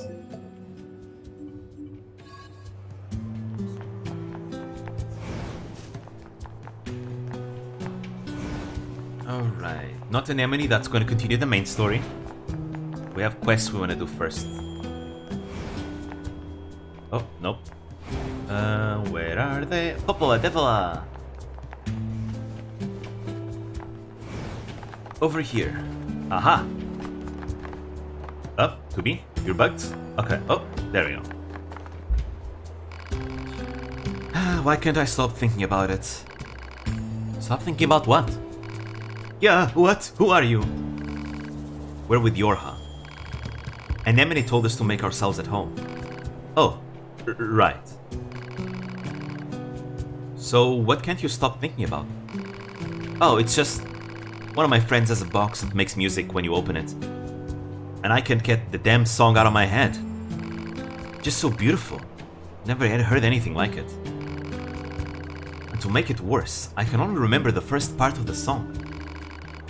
It's driving me nuts. I wish she'd just come back to camp so I could hear the damn thing again. Alright. Yeah, if we don't help her, she'll never get any work done. A box that plays a sound. Odd, it's a music box. Analysis. The item in question is likely to be a music box. It should be located in an area where music is playing. Proposal.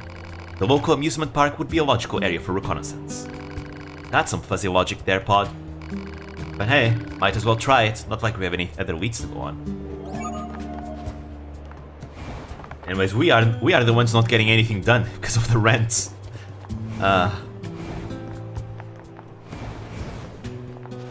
We can't go there to talk. So I need to find the missing person.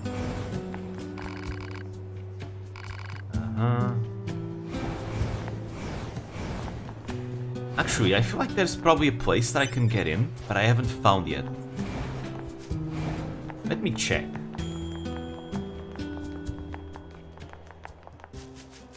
But yeah. With all of this said though, I genuinely hope that anyone that might have that defeatist mindset genuinely manages to turn it around. Because I don't like when people's stories end in tragedy, you know? I am legit rooting for people's success.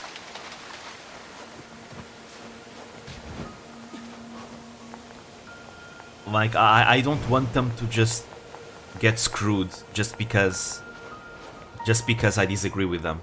I really want them to succeed, regardless.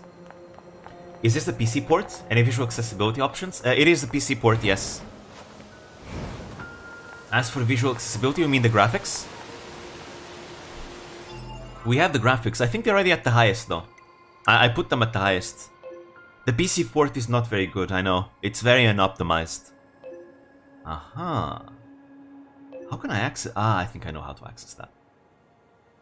Okay, no, the disappeared android is over here.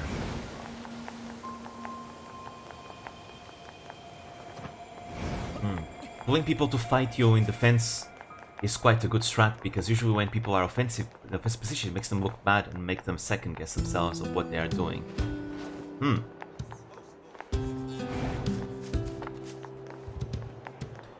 Possibly. Sun Tzu tells you that you should only attack when you... Well, if you're going on the attack, you should do your best to ensure that you already won before the battle is you know, started. Basically, the real tactician is one who wins before the fight is started. The real hero is the one who wins the fight first and then goes to war. And the fool is the one that goes to war and then looks to win. That's in the art of war. Yeah, a battle is fought before it is won before it is fought. Yep, exactly. Okay. Keep talking to the resistant members. One of them has got to be the disappeared one. Surely. Ah, you want to talk to that one? I can't. Ah!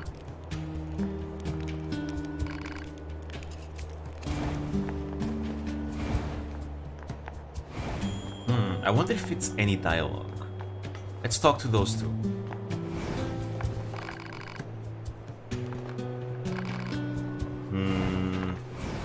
Not here either. No one is giving me hints about the member. Visual accessibility like UI scaling, text scaling, subtitle size, visual cues, markers, when what is lost. Like, okay. Let me see. Let me see if it does. I think it does. It should be here in the settings. In the graphics. No, that's self-destruct. Screen. Yeah, it's over here. Should be these types of things. Right? Right? Wait, maybe it's not. Text scaling, subtitle size. Let's see. Camera.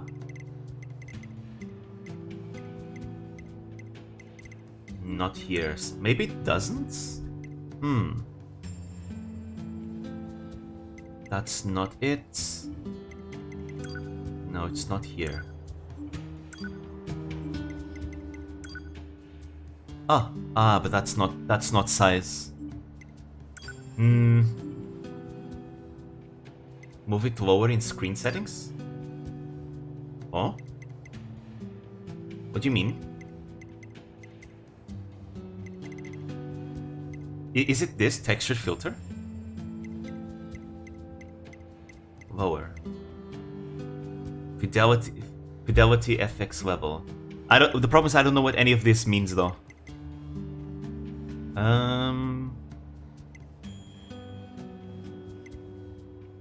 Could it be this?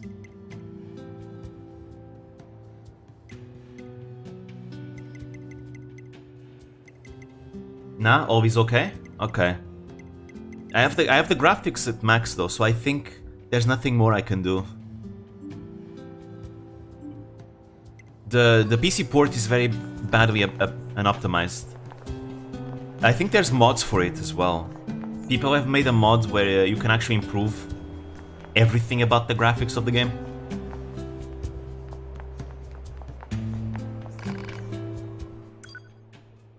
Maybe it was to fix those types of things. Oh, probably was. It's like a fan-made port. Not this. Now where's that disappeared one? I ate it in other? Okay, let me see.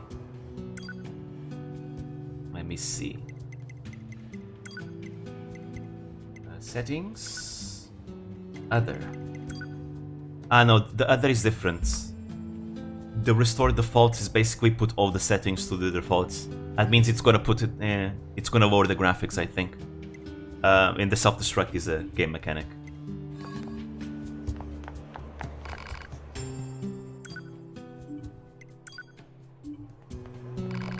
Weird. Usually games have like a subtitle size thing at least. It's weird that NieR Automata doesn't have one. Time to kill moose and boars.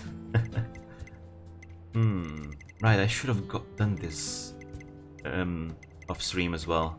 The chips and all that. See what's most optimal. But I didn't.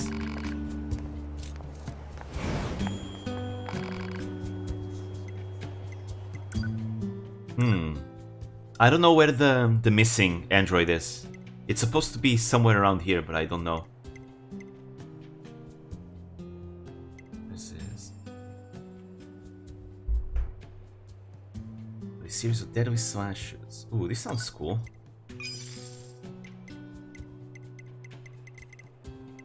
Oh, I can get more chip capacity.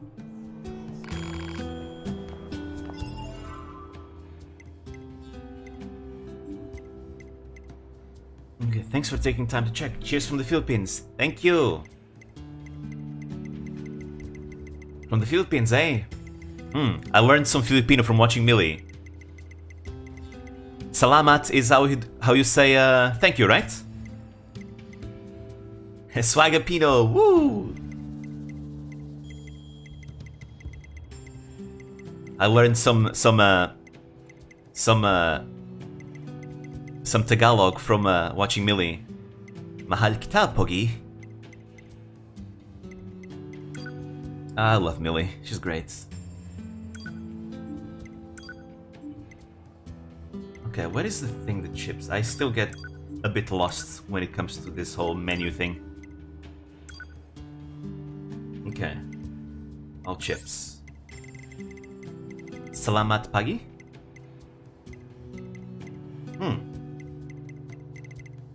Okay. Ooh, weapon attack up. Oh, hello, hello. This is nice. Let's remove the drop rate one. Oh. Good evening is magandang gabi.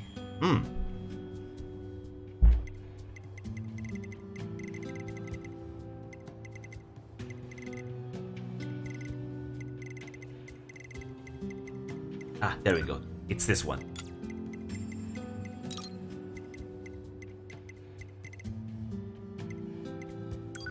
It sounds pretty similar. Isn't it the same as Bahasa?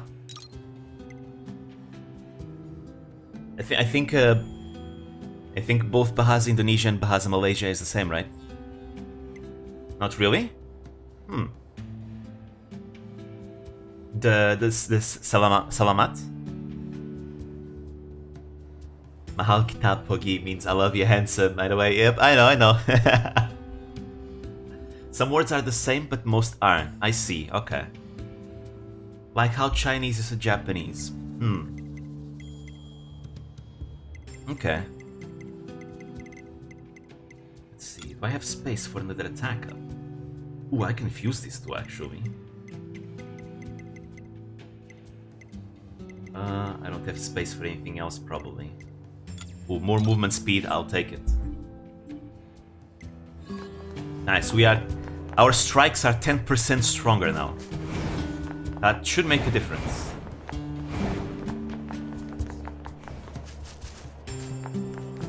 You have offensive heal. Yeah, I do.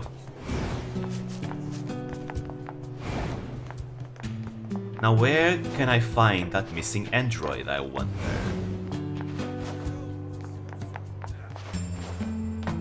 The area that the game tells me goes very much towards there. I feel like I'm gonna have to unlock that section over there before I can actually find the missing android. Probably.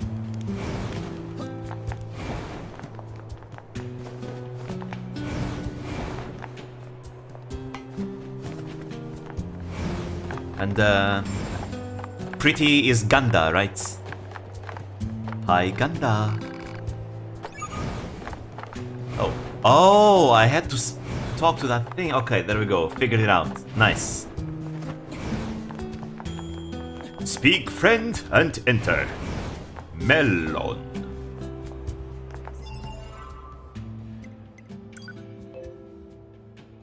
How do you access that place? Ah, maybe that's the forest? There is something over there. Custom. Oh, no. I'm very curious to know what this is. But maybe I can't access there still. Yet. Alright, let's... Wow, so many markers. Let's go here.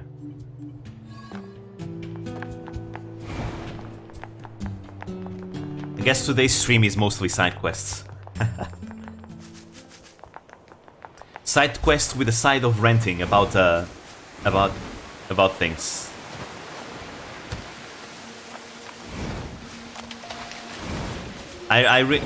You know, I've come to realize that there is a certain trope that anime and JRPGs do that I actually like. It's a trope that a lot of people don't like, but I myself like it a lot. It's the motivational speech trope. You know, when the main character... I think I remember what it is. You can't get there yet? Okay. It's nice to know. That's why I don't need to try to get there. But yeah, I like the motivational speech trope that the main character usually does. Trails is infamous for doing that all the time. But I love that. I don't know why. There's something about the motivational speech that it's just nice. But I know that it's a trope that a lot of people don't like. It's one of the few shonen tropes that I actually like.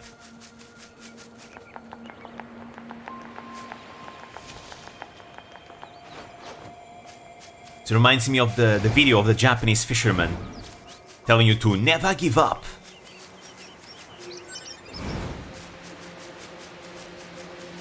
Never give up. I agree. Akiramen na yo.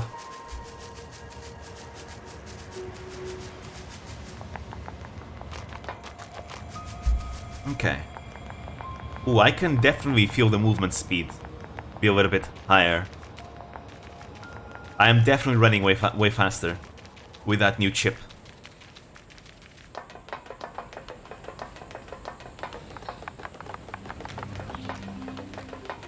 Alright. Just do it! Make your dreams come true. Yes. That's it. Now my companion can fix what's been ailing him.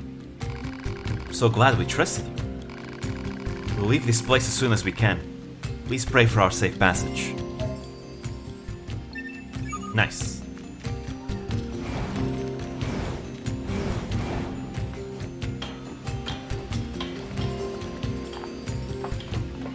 Let's see, there should be another one. They're gonna die. I mean, no surprise there. It's a Yoko Taro game. I kinda expect everyone to die whenever Yoko Taro does a story.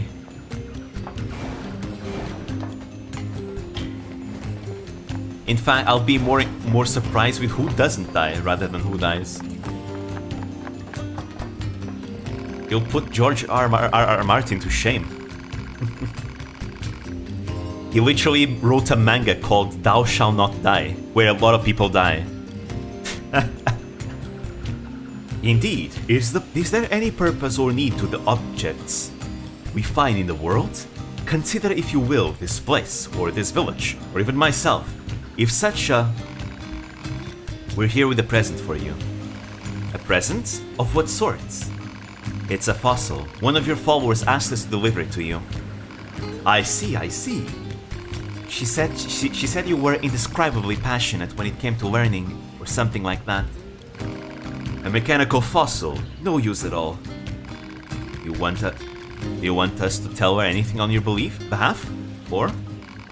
I'll not waste words on mere junk. Wow, he's actually an asshole. Junk? John Paul doesn't seem to appreciate these presents he's getting. I suppose we should go tell his followers exactly what he thinks of them, huh? They'll be waiting for some kind of reply. I mean, this guy is an actual asshole.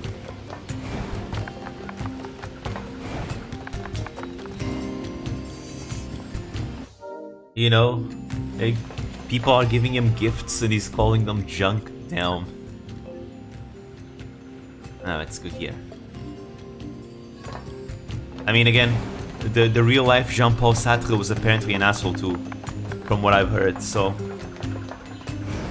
I guess it fits. Right, we're going to the amusement park.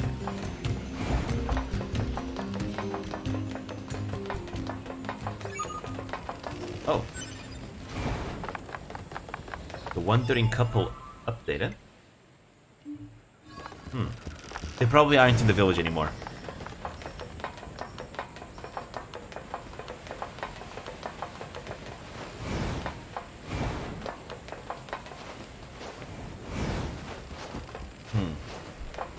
I just hope I don't sound arrogant when I went on that rant, though.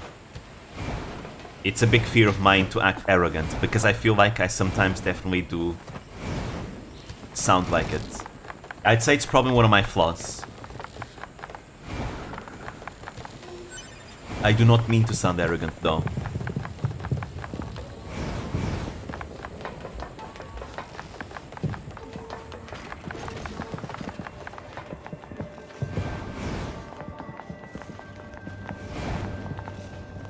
And Mio said her tarot card was very accurate on her placement on the tournament. I believe Mio might be an actual witch. A lot of her tarot readings have been come true. You know?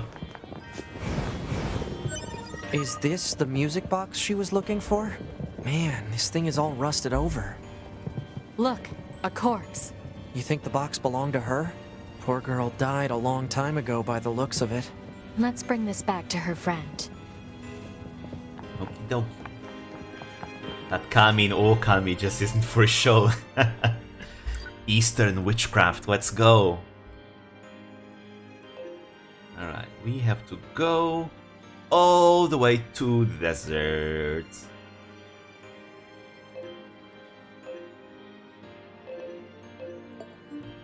And I want to get the XP before I go back to the desert though, because I want to do the Jackass challenge again. Where's the entrance? Through here.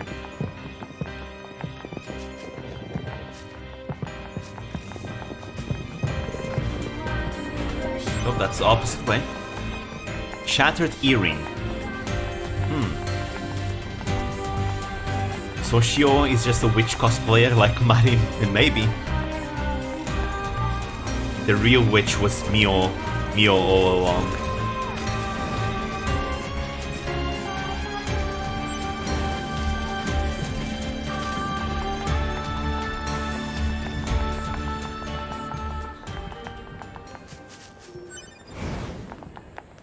There's always items here, huh?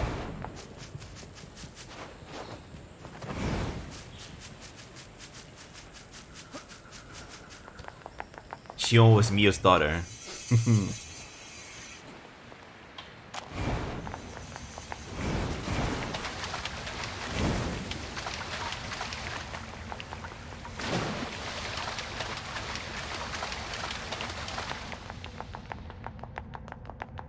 Alright.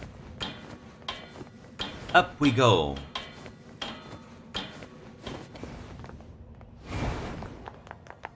Or she's like Mona from Genshin Impact, an astrologist, which is another type of witchery. Yes. Throughout many different cultures and many different places of the world, there's different types of witchcraft. It's really interesting to see.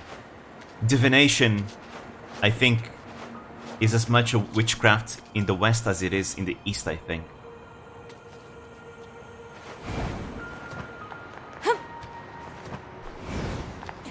And I guess what Mio is doing is divination, in a way.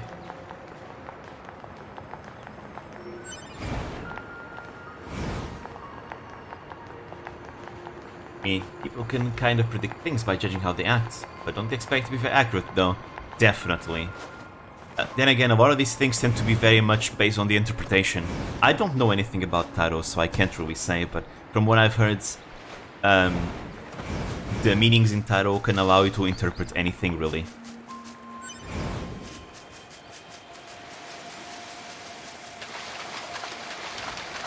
I don't necessarily believe in any of it. But then again, we never know.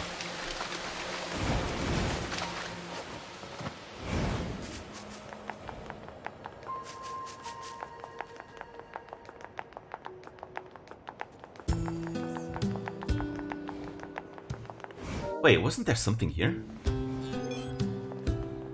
Wait, give me the map. Ah, yes there is. You know Feng Shui? I know the name Feng Shui, but I don't know much other than it started in Taoism, I think. I think Gryffindor is overrated. Ravenclaw is my choice. Hey, I got Gryffindor in the website, in the Pottermore website. I thought I would be Ravenclaw too. But I did the test 3 times, I got Gryffindor twice and Slytherin once.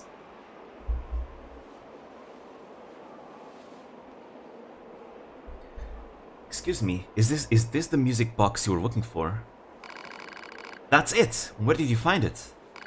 In the amusement park next to the corpse of an android. Maybe that was its owner? Oh. Was she? Oh.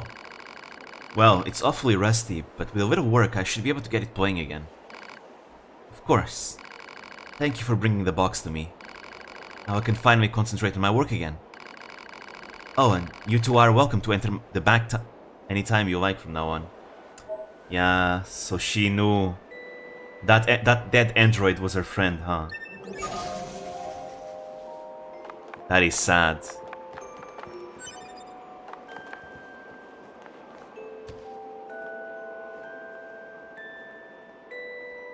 This is the theme of this area, but the music box version.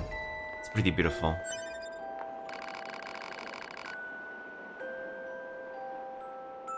I tested myself too, but after the test asked my email, I said fuck that. Fair enough. You could always use a throwaway email. Literally just make a new email, just alright.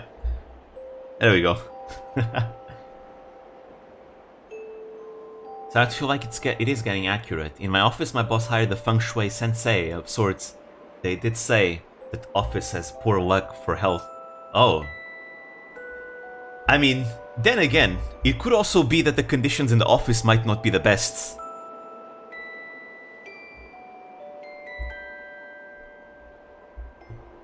Here, there's something carved in this column. 3 numbers.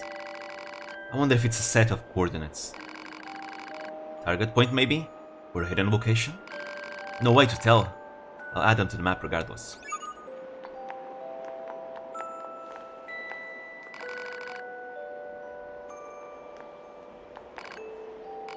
Oh. Alright, where are we going next? Oh, I can't access the map whenever I'm climbing.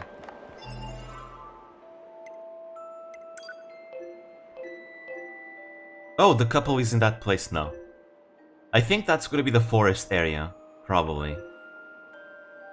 Alright. Let's fight Father Servo again. I have a feeling that we might not be ready. But then again, who knows?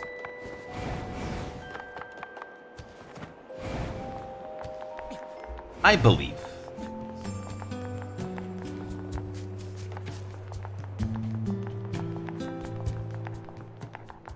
My boss got COVID, mild heart attack, trouble breathing while sleeping, and then I joined COVID again, got affected as well, and then I treated people with teppanyaki and co-hepatitis type A.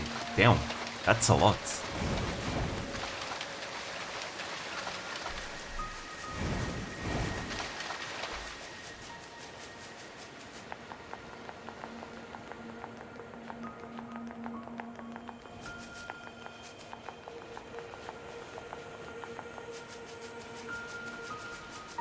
I avoided the hepatitis A because I didn't join the dinner. Thank goodness.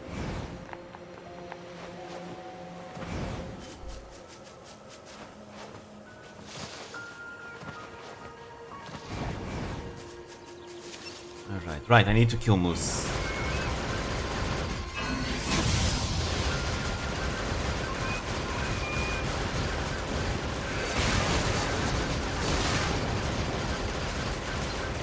There we go. Give me beast hide. That's moose meat.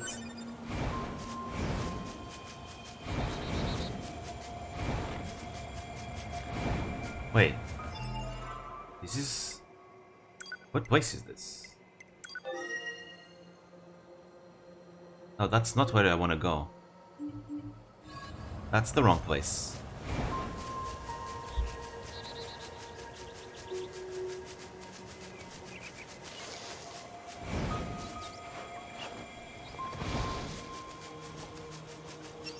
Moose.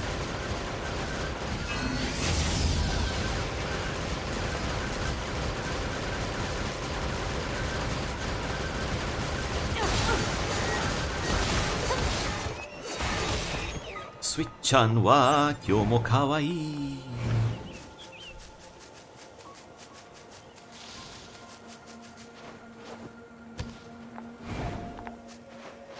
Yeah.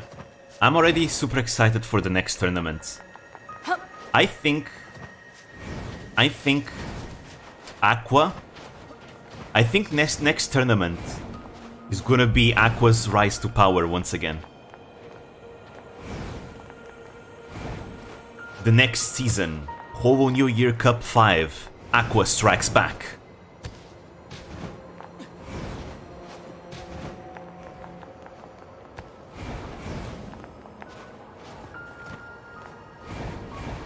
And then, when Aqua and Suisei are about to win, Marin comes out and destroys them both, winning with a 1-point difference from the two of them.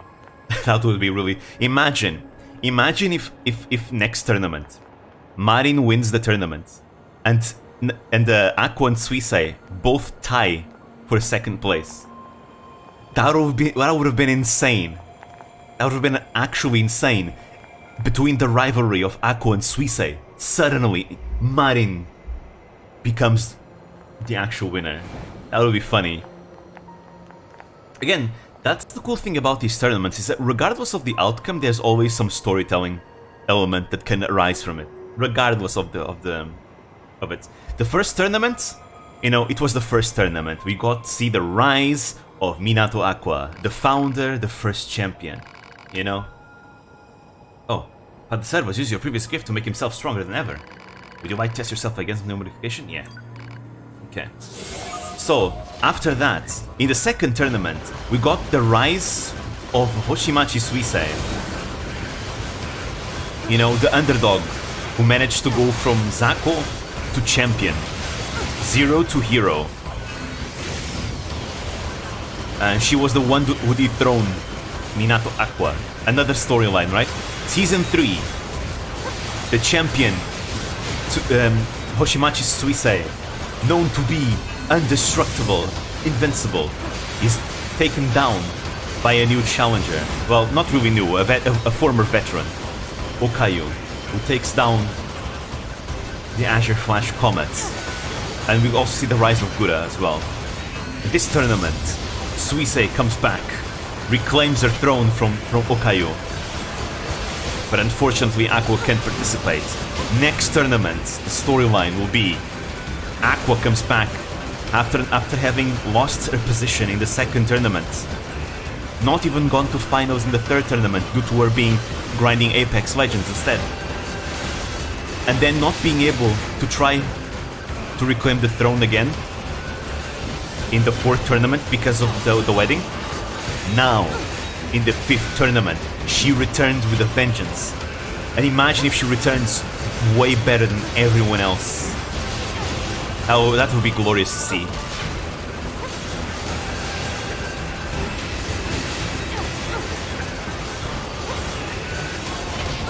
Uh-oh, whoa. Oh, so he's level 30, I just noticed. He's way over-leveled compared to me.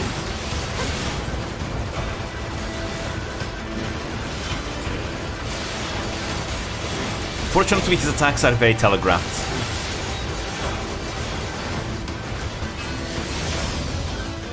Stop, no more. Whew. You happy now? Let us discuss the fee. Oh, come on, you're the one who wanted to test.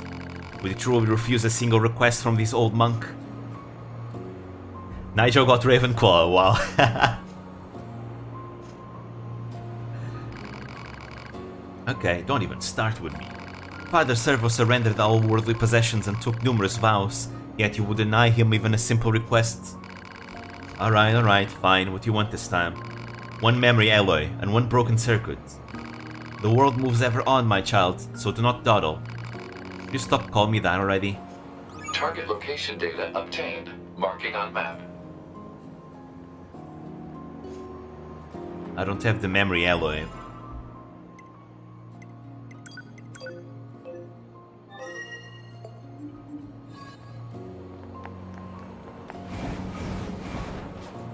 Actually, I feel confident. We'll come back here later. Let's do the jackass request now. Oh.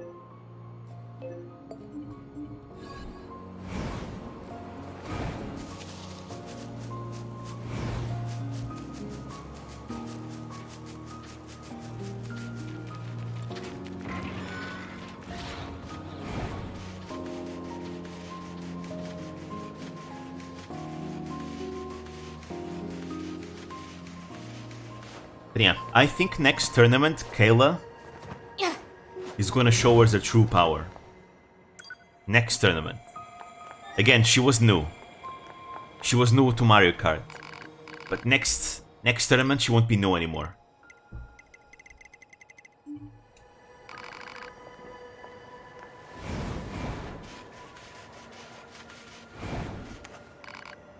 Alright, let's do this.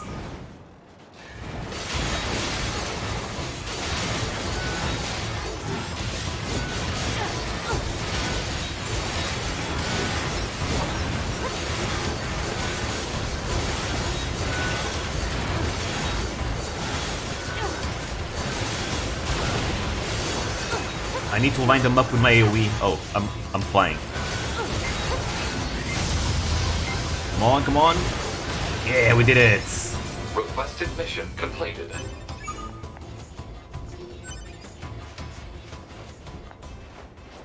Alright. Holy crispy crap on a stick. Now this is data. Here, look at this. See this reaction? It proves that android brains contain an algorithm which allows them to derive pleasure from battle. See? Told you guys. 2B's version of kinky, steamy, hot action is literally steamy, kinky, hot action. In the bloody sense. So when she joined that orgy and killed everyone, she was participating in the best way she knew. Without that, we'd probably have stopped fighting a long time ago. What a brutally efficient piece of evolution. It's possible this is based on an identical pleasure center in the human brain. Man, those flashbacks really were something. I just need a teensy bit more data. You look like you've got nothing better to do, so give me a hand here. Excellent. You're the best genuine guinea pig a gal could ask for. It should be the last bit of data I need. I want you to wipe out those enemies in 30 seconds or less. Oh, and you can't take any damage either. Okay. Now it's time to fight. In the name of science.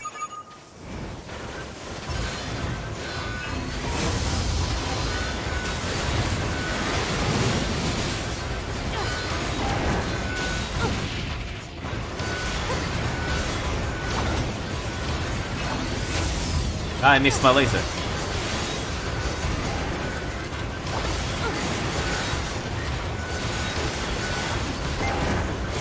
I don't have the damage.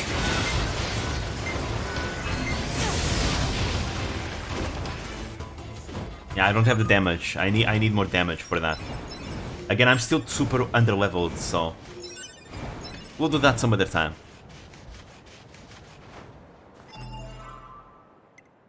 Maybe I should do main story. No, let's do these ones first. The desert ones, then we come back and we can continue the main story. There's no need to do all quests right now, I guess. The quests are not going to disappear. For now. A Patronus is a sparrow. Ho ho. I forgot what mine was. I think it was a rabbit or something. So if we use those numbers from the resistance camp as coordinates, yeah, we're pretty much standing right on top Maybe. of whatever they're pointing I to. think it was a rabbit, but I'm not sure. Oh. These ones are super over-leveled.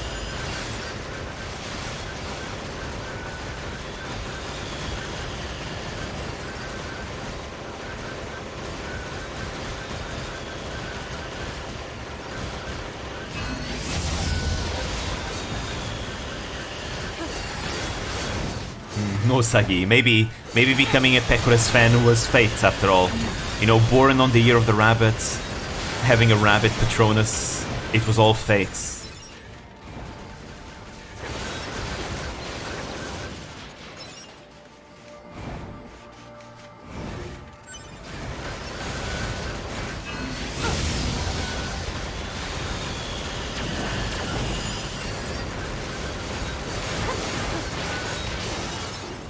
Thank you.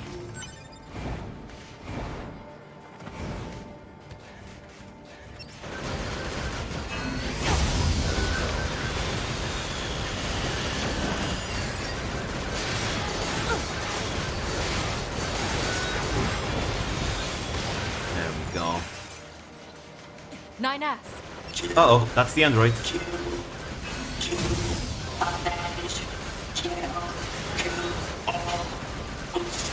Ooh, he's tanky.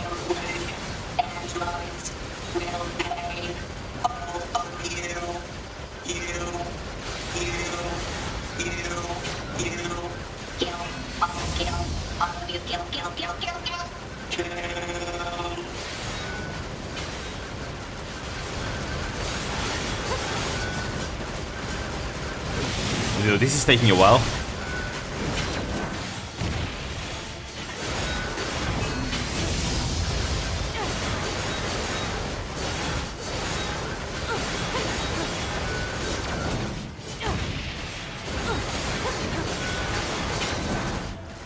I hope no one's getting a seizure from all the flashes and sparks on screen. Viewer description advised.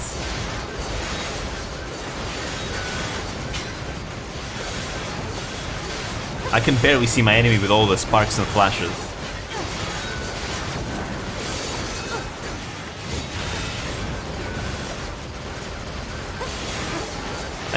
I think it's not even his health is that big. It's just he has a lot of defense. My attacks barely do damage to him.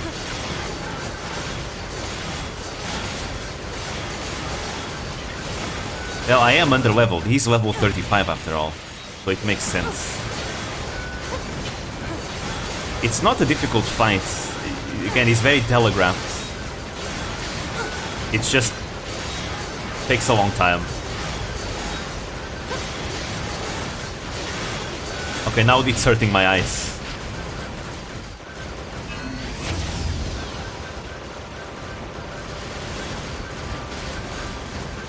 Come on, we got offensive heal. No need for me to heal.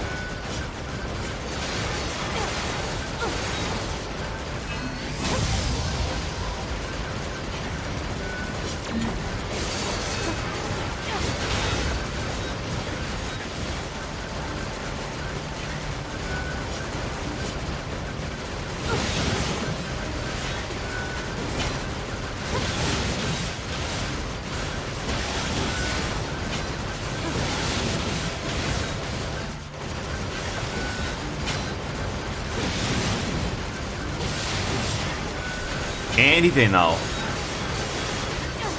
Any day.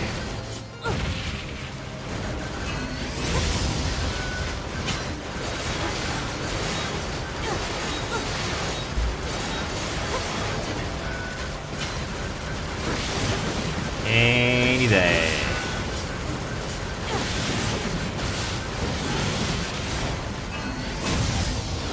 Perish. Die.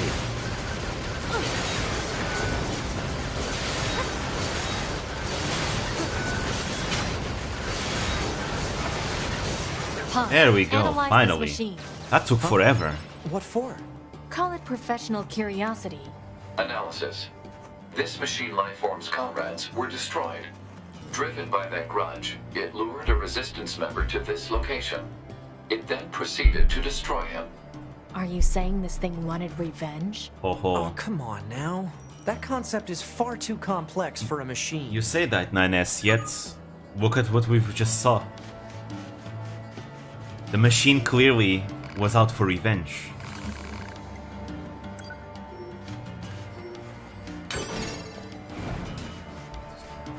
Nine S is in denial by now. He doesn't want to admit machines have feelings now. This corpse. I wonder if it's the resistance member we're looking for. Let's check his memory. Seems this one came here looking for revenge as well. I guess the weaker one lost. He didn't know how to kite. Anyways. Now we're going to get the other one. Where? Right here. Wait. And the desert is so big.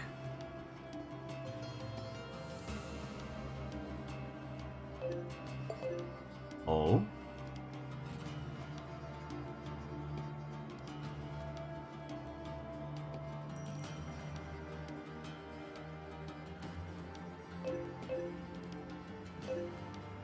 So expensive.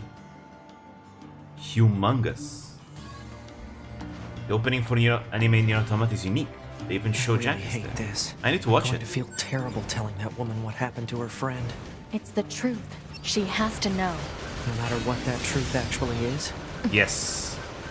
People I believe people are entitled to the truth. Even if it's a bad truth, it's not up to you to decide how whether or not they should listen to it.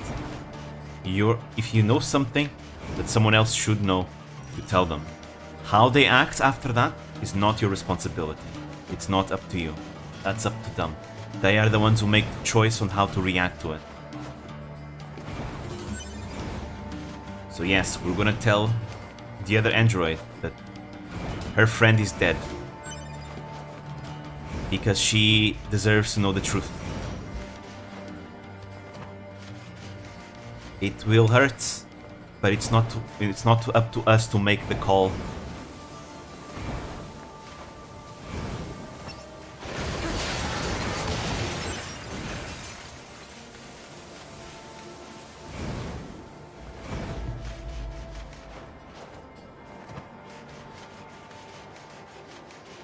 Sometimes trying to protect someone might just cause them more grief.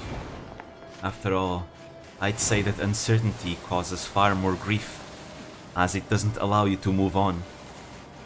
But if you know that someone you love is dead, and someone tells them that they died, I think it's best if someone tells you. At least that way you get a chance to move on. If you never know, you'll always live in uncertainty, and that will give you pain. Constant pain that will never go away.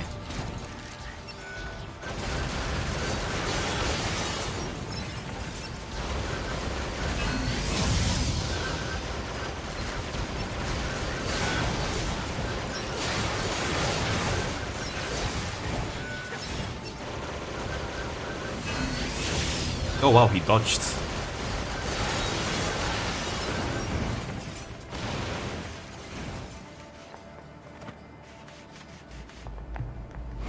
Oh. Evade range up. Broken key.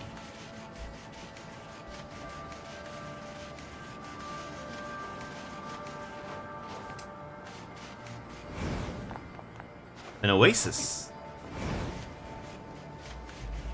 Ah, there was a... What are these things? Access points, yeah.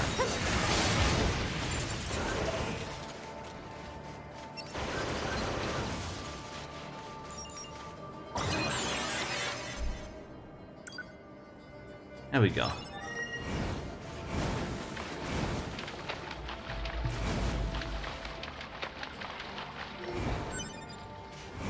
Oh yeah, I yesterday I forgot to show you guys, but I was gonna show you 2B after self-destructing.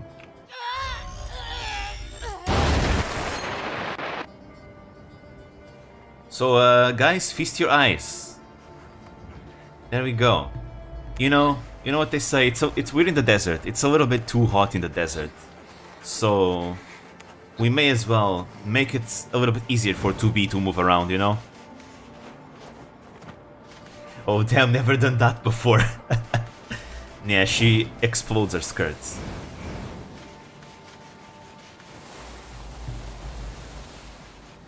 Thank you, Yokotaro.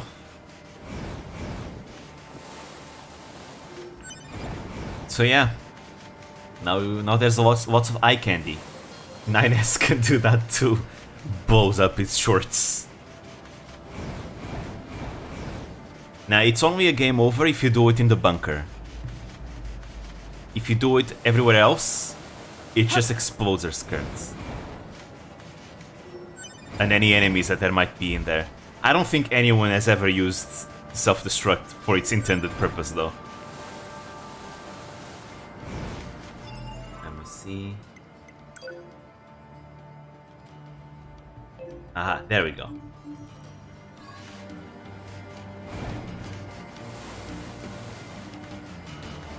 So I'd say the gacha game NieR is only expanding upon what Yokotaro began.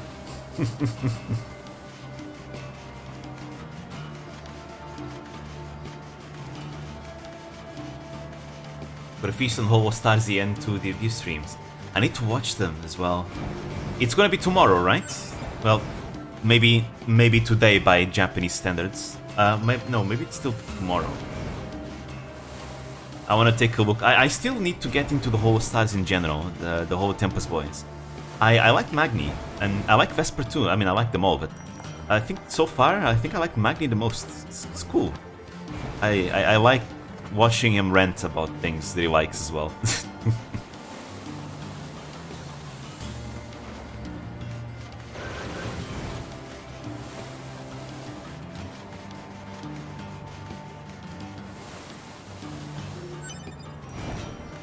But so far, when it comes to male VTubers, I've still only gotten into the Niji-Sanji boys. But I need to get into the Hollow Tempest boys too, because the little that I've seen is awesome. They're really entertaining.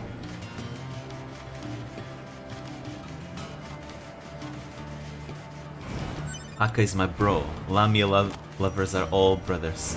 And robot-looking submissive breedable. Axel recently started streaming 3 houses. Yeah, it's awesome.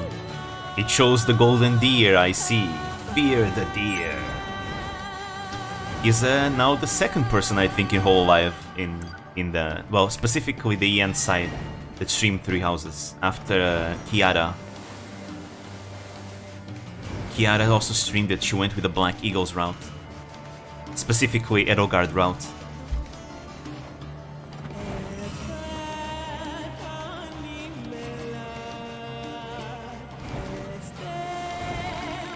You there, delivery boy. Pray tell what Master Jean-Paul thought of my present.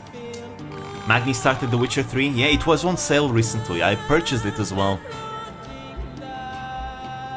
He called it a useless piece of junk. He called it a useless piece of junk. Such cruelty, I have barely the words for it.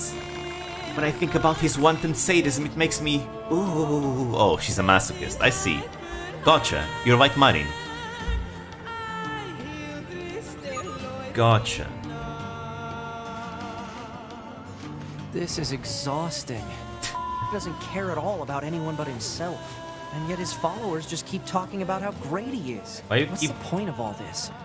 And what's he even getting out of it? Maybe you should ask him. Censoring Jean-Paul. Would it be because they don't know how to pronounce it? Nah, that can't be. Jean-Paul isn't difficult to say. Alright, where are we going next? Yeah, you know what? Let's continue the main story. Is it a legal thing? It can't be. Jean-Paul is a dead person. He was a French philosopher from the 20th century. He's dead.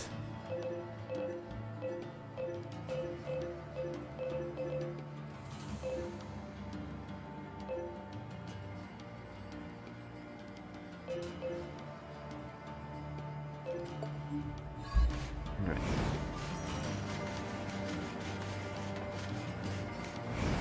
We sure are walking a lot.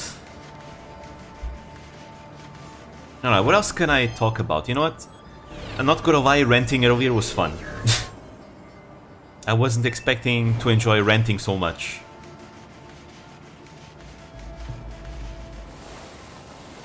But then again, I don't want to rent too much because I don't want to lose control.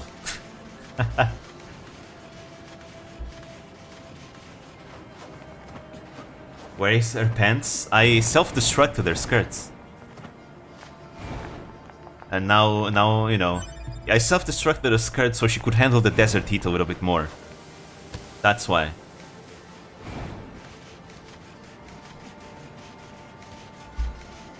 So now we get to see 2B's cake the whole time.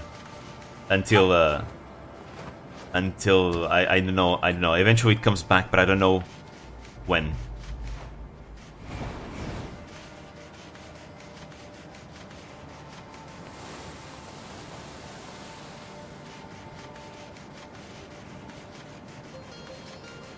Ooh. Desert Rose. I wonder what that would look like.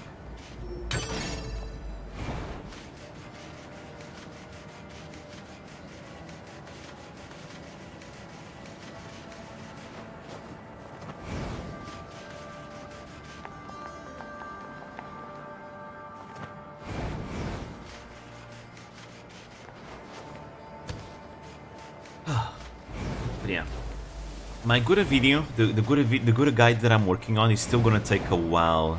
So I'd say if it doesn't come out in late January, at the end of January, it probably comes out only in early February. I've been taking it a little bit slow, because again, there's a lot to talk about. So it's actually difficult to write the script. Because there's just so much to talk about, and I want to make it efficient.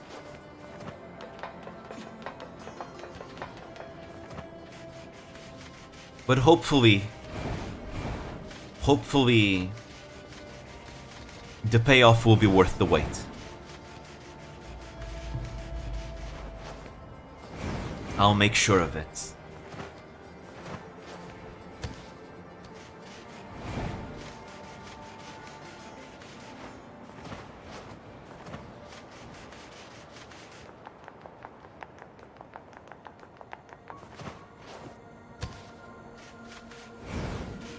Although, so the next one is Gura, right? After that, I'll do one on Louis. And then I think I'm gonna take a short break from the beginner's guide so I can work on that Pekora video that I've been talking about. Because I really want to make that video. And it's gonna take a while, but it'll be worth it. I hope.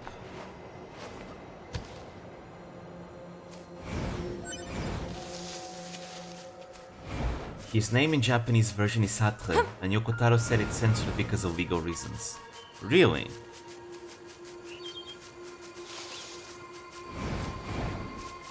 So Jean-Paul... There's problems with using Jean-Paul, huh? Weird.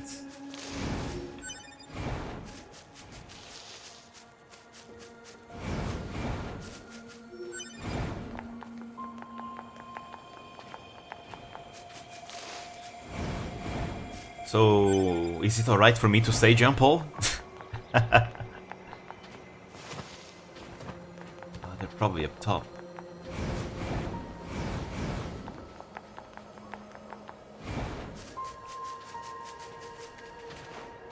But his name is Jean-Paul Sartre.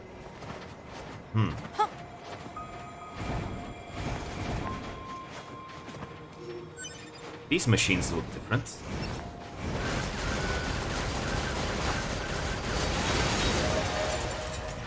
Level 14. Requested material obtained. Aha! There you are. They're martial artists.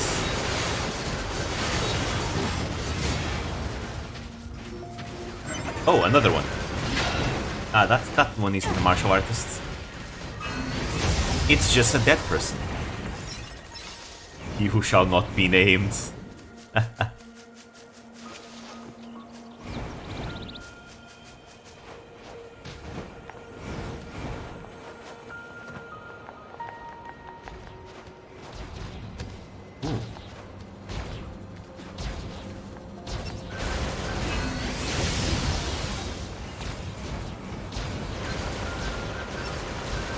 Oh no, I fell! Ah, that was a chest. Oh, well, who cares? It's just one small box. I guess it doesn't matter. Fear of a name increases the fear of the thing itself. I agree, actually. I believe the more afraid you are to say something. Oh.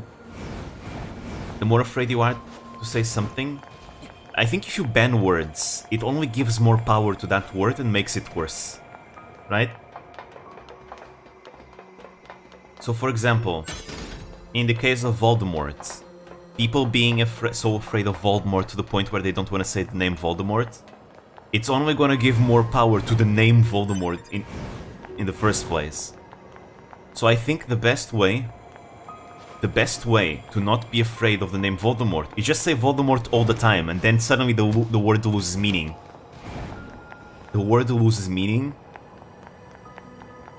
and it no longer gives fear to people, because it becomes a mockery. That's how you make words lose meaning. And I think that's the best way to go about it, rather than, you know, being afraid of it. Because that gives it more power.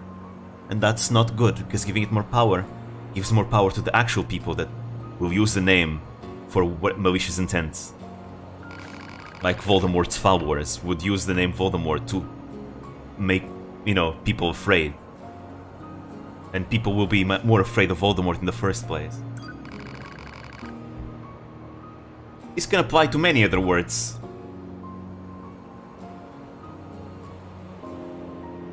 But Hey, I got that chunk you wanted. Ah, excellent. Now Father Servo can modify himself anew. When you return, he will be stronger than ever. I can't wait for that.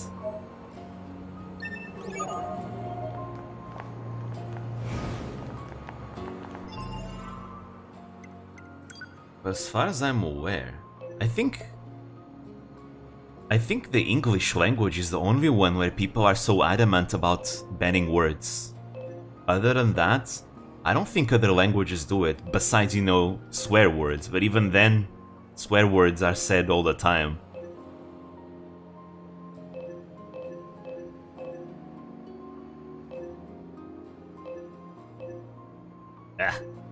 One.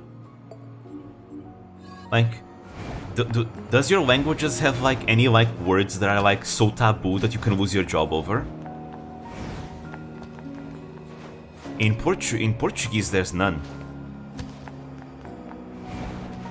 I mean, you have swear words that are rude, but that's rude is not the same. It's not enough for you to be like become a public enemy.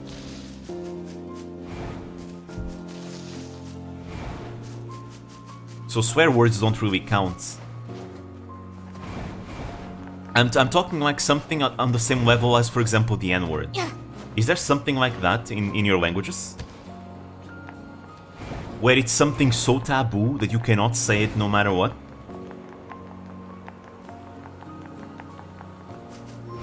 In Portuguese, there's none.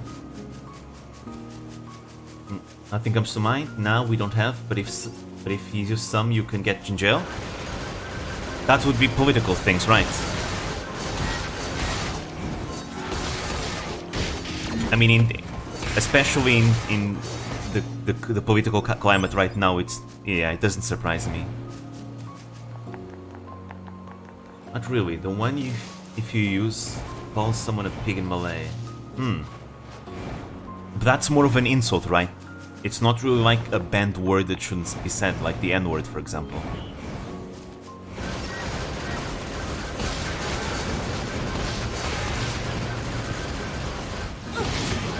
I mean, the N-word is supposed to be a derogatory term, but in America, the word has a lot of weight because of the history of America,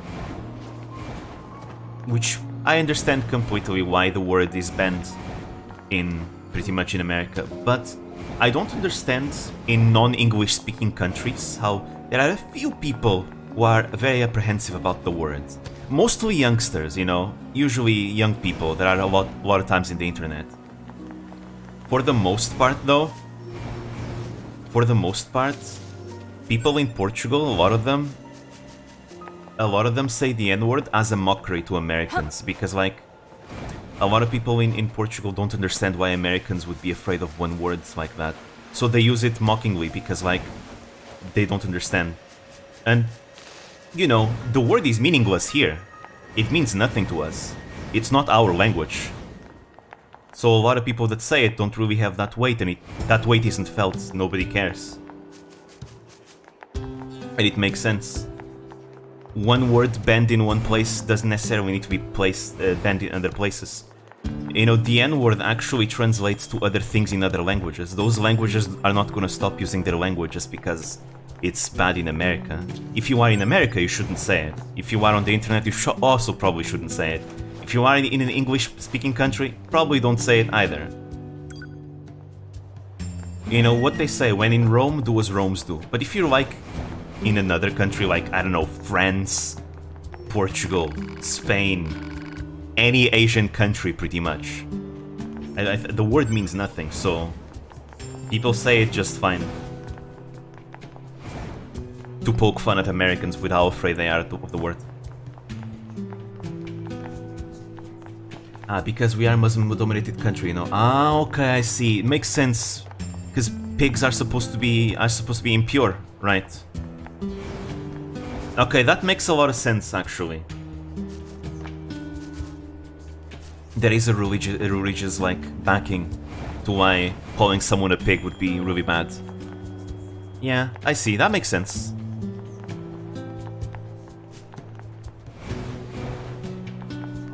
Again, like I'm saying, when in Rome, do as Romans do. That's why I guess pig would be really bad in a Muslim country, but like outside of a Muslim country, it's completely fine because it doesn't mean anything to anyone else.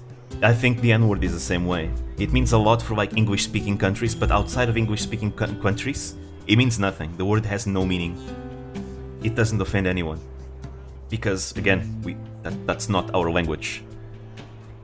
There are groups that still use that word maliciously, so I don't think you can use it mockingly.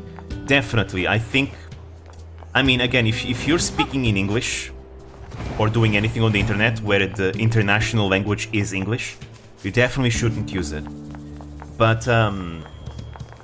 people outside of English-speaking countries, I can only really say about in Portugal, they use the word mockingly in the context of poking fun of Americans specifically.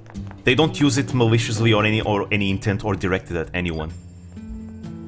Because again, we speak Portuguese, and in Portuguese the word means nothing. Again, it's literally an empty word. It means nothing. I mean, I don't use it, especially because, you know, if you use something too much, eventually you might just do a Freudian slip and you might say it by accident. So that's why I try not to say any words that I shouldn't say, just in case I don't get comfortable one day and just say it accidentally. So because of that, I don't say words like the F word or the N word or whatever. I don't say them because I don't even wanna get used to saying them, because it could be bad one day, right? But in Portugal, a lot of people don't really care because they don't even interact with the people that speak English. So, well, they do, but not in the way that I do when I'm doing something where people from other countries, you know, watch as well.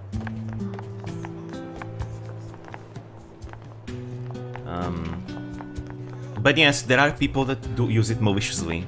I mean, there will always be people that will use it malicious, always. But then again, if you think about it, making the word such a big taboo does give power to those people, because those people know that, aha, I can say these words to offend people, and it bears weight because people are afraid of it, and it's a taboo. So if I want to make a stance, I'm gonna say it, right? So if you imagine the same way that many words have lost meaning because people overuse them. Maybe if people weren't so afraid, the word would lose meaning to the point where malicious people wouldn't use it anymore because, oh, fuck it. Why would I say a word if it doesn't mean anything anymore, right? Obviously, the world doesn't work exactly like that, but it's interesting to think. It's just interesting to think. There is literally a saying in Malay, Di mana bumi dipijak, di situ langit dijunjung. It simply means if your footsteps on another country's earth, obey their rules, roughly. I think that makes a lot of sense. Again, when in Rome, do as Romans do. If you're going to a different country where they have their own customs and taboos, you should certainly follow their rules and customs. Because, like, that's not your country, it's their country. And if you don't like it, you should probably not move there. Likewise, if someone comes to Portugal, I expect them to, you know, follow Portuguese rules. I mean, it's not like we have any rules that restrict people, not really. Honestly, our country is really free in that aspect, that you can just kind of do whatever you want. You know?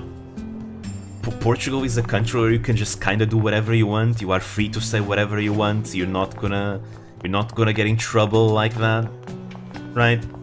So you're kind of fine. So maybe I am privileged in the fact that I can say that because of the country that I live in, being a nice country. Maybe in a more strict, tougher country, maybe I couldn't say something like that. I don't know. Again, maybe another similar taboo would be mentioning that one dictator in Germany. It's not really forbidden. You can mention it. They study it as part of their history because, you know, they don't want to forget, because they, you know, it would be bad if they forgot. Mentioning that dictator isn't really taboo. Showing your support for him, now that is different. You can get to jail if you do that. It's illegal to show any support or, you know, use any symbolism from him, you know. Doing the hand gesture is also illegal. You cannot do that, and it makes a lot of sense. I mean, I think Germany of all countries would be the country to want to, you know, make sure to not let any of that pass. You know, makes a lot of sense. But you can mention him. I mean, in fact, I mean, sometimes you have to, in many contexts, you have to mention him. I mean, again, it's part of history. We can't ban something that's part of history, because otherwise people will then forget about that history. Hey, you're back. So how did it go? Did you find him, or? Well, tell the truth. Very sorry, but your friend is dead. Oh. He was trying to get revenge against the machine that killed his comrades. Maybe just ask for pardon before talking about it? Yeah, I think that's a good way to go about it. You know, ultimately, communication is key, right? Our words exist to communicate ideas, right? So, as long as you communicate with the other person and the other person can understand, I think anything is fine, whatever you say. So long as the other person understands what you're trying to say and what you intend to do with that. That's why even taboo words, people only say it in like their private friend groups. Because like, saying it publicly is just asking for trouble. Because, you know, not everyone is going to understand your intentions or whatever, right? Even if your intent is merely for education, some people might not understand. So, it's nice to be cautious and be careful. Anyways, he was trying to get revenge against the machine that killed his comrades. No. Oh no. But he wasn't strong enough, and the machine ended up killing him instead. Damn the machines! I'll murder them all! Whoa, easy. It's okay. We took out the one that killed your friend. You did? Yes, we did. Which means there's no need for anyone else to go seeking revenge. But what do I do now? I have no one to love. No one to kill. Gotta move on from that. Revenge is not good. You gotta move on. You know, you can't make your life be about just one thing. I mean, when you lose something, you know, when you lose a loved one and you don't get the revenge, you just gotta move on and live for something else. Live for yourself. I have nothing. That's not... Come on, 9S. Look, we'll come back, okay? We'll come back and check on you. I mean, there's nothing we can say that can make it work. Right now, she's clearly in an emotional state. Regardless of what you say, now's not the time to give advice. It's better to let her grieve first, and after she grieves, then you can do your best. She's gonna feel a lot of things and she's gonna act irrationally, and we gotta understand that and just give her the space that she needs. That's why. Speaking of live for yourself, I also have a similar problem. Oh. Would it be because you said that you already achieved your dream, and now you don't really have any other dream besides helping others? Oh no, the music changed. I like that music. You know, I would say that I don't think everyone necessarily needs to have a dream or a big goal.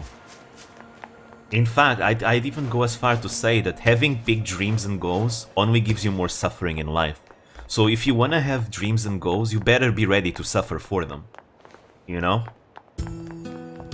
You know, in the Tao Te Ching, Lao Tzu says that, you know, those that want for nothing are the ones, and live, you know, in the flow, are the ones that are the most in tune with the Tao. They will suffer less, because they don't really have much investment in anything, you could say. Kind of because, like, I really don't know what I want to do. I have small goals here and there. Yeah, my best friend is currently going through this. I see. I mean, supposedly, Buddhism is all about, you know, casting out all wants and desires, right? Because if you want for nothing, then you cannot suffer, right? Because you will not suffer trying to achieve those goals, or you will not suffer because you don't have those things, right?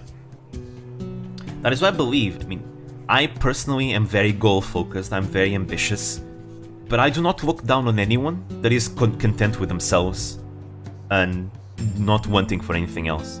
Because if you think about it, honestly, they are the really enlightened ones, because they are the ones that don't need to suffer for anything. They don't need to suffer to get satisfaction. And you know what? I actually think that is probably a happier way to live, perhaps.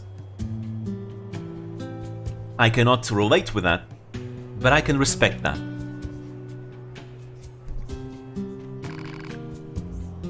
That's why finding what you want to do, I encourage people to do that, but don't get too much grief over it.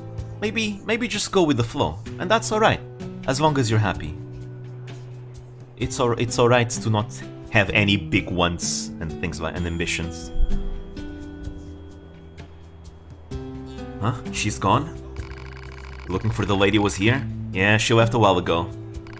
Seemed pretty upset about something too. And she was armed to the teeth. Oh, she's going on a bloody rampage. Oh no. Hey, I just remembered that she wanted me to give you something. Here. Whoa, all this? Yeah, she said she didn't need it anymore. Hey, don't ask me. I don't understand women at all. I don't think this is a women thing. I think this is literally... She doesn't know what to do, so she's going on a murderous rampage, and she's not expecting to come back. She's expecting to die. Trying to kill for revenge, trying to feel better. But she's not gonna feel better. She's just going to grieve. This is how she grieves, but it is self-destructive. Max HP up +3. Hell yeah. She's just going to grieve. I think I'm gonna continue the main story. Just a little bit. Yeah, because I haven't done any main story today. It's been all side quests. Rainbow doing a cooking stream. Oh. But yeah, dealing with grief is difficult, but, you know, I don't regret telling the truth because again, it's not... How they act while knowing the truth is not my responsibility. It's theirs. I believe they are entitled to the truth, though. Say, Anemone, I've got a package for you from a machine called Pascal. A fuel filter? Ah, perfect timing. We were running low. Wait, you met Pascal? Sure did. So you've been consorting with machines, huh? You know, you are really like my mom. Really? In a newer generation. Just the ones in the village. They're totally harmless, and they also have the means to construct intricate devices that we can't. In exchange, we provide them with oil and other materials. I guess you'd call it a form of commerce. I see. Anyway, if you're headed back there, please take this high viscosity oil to Pascal. You and I are the same personality. I asked her to do it a few weeks ago. Oh, so she's an INFJ as well. Well, what do you think? I'm sorry, what, You Nigel? just started transmitting Open to us auditions for directly. EN? Now do you believe we're not a threat? Interesting. Your mouth can say anything it wants, but you still don't have a heart. Interesting, suppose interesting. Technically Alchem. accurate. Yes, well, you're free to visit our village whenever you Obviously, I'm excited, but I can't say directly that I will do it because agencies don't like it when you announce when you were doing something. So I'm not gonna say that I'm gonna do it, but wink, wink. The good video is gonna take a while to come out, guys.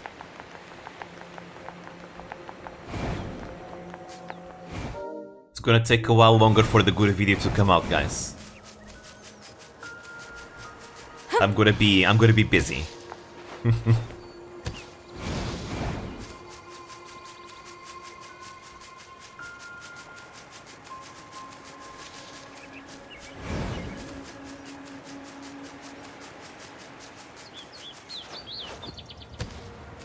But I find it funny.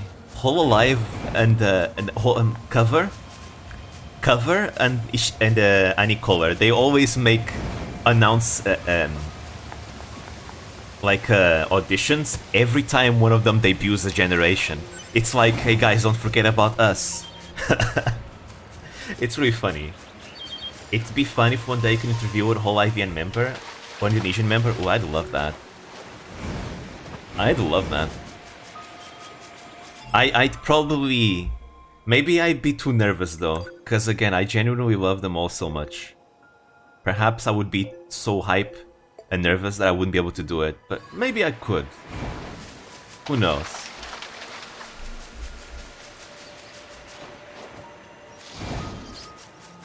I think Nishi-Sanji members are more approachable.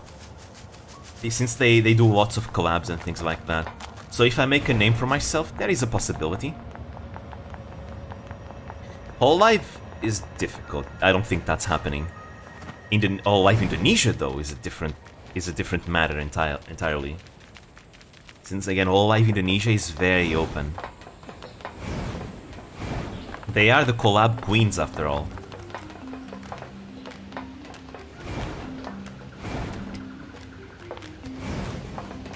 But Reimu knows how to cook. You know what they say, we can't all be Mr. We can't all be Kyo. Where's Jean-Paul? Oh, I haven't seen Petra cook. Also, Ollie watched lots of content about herself, so it's more likely. Yeah. Ollie watched my video on her. She commented. Mika too. Mika is also a bad cook, huh? Where's Jean-Paul? Oh, hey, you again. If you're looking for Jean-Paul, you're too late. He set out on a journey. A journey of self-discovery. A journey, huh? Yes, he said he needed to go find himself or something. Oh, but he left a letter for you. Here. Well, he's nothing if not consistent. A weirdo. I wonder right if to this the stream very is gonna end. be one I day wonder gonna if all come his back to followers bite being me in the female ass. had something to do with I his think I said a weirdness. lot of things that while Did the human I think I sexes didn't interact say with each other like this? Who knows? while I think I didn't say anything bad, I think some people could get the wrong idea and misinterpret my words, I feel. With everything I said today. I am very careful with my choice of words though. But sometimes when people want to misinterpret you, they will misinterpret you.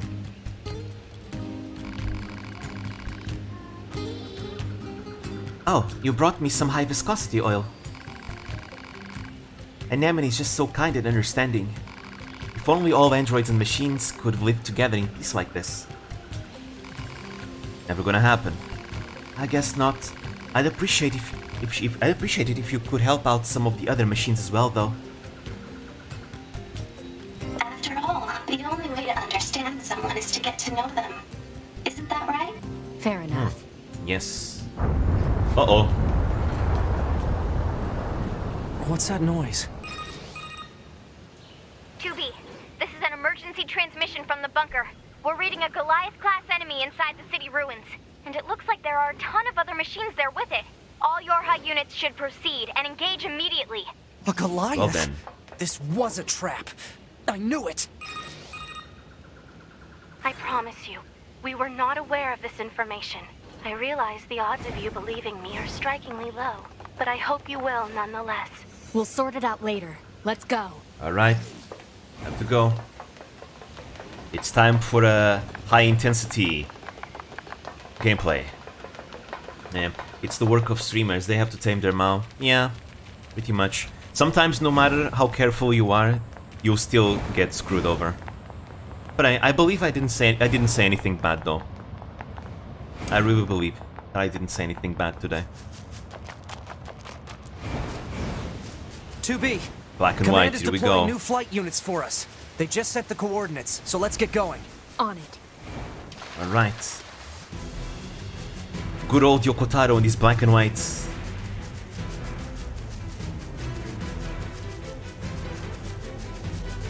Oh boy, there's projectiles on the sky.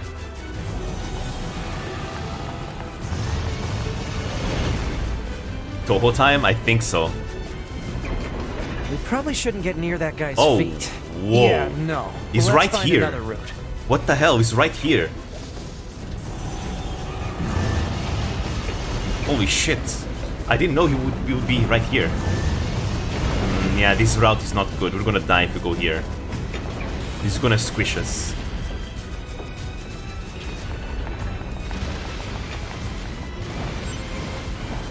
Oh, he's actually firing at us.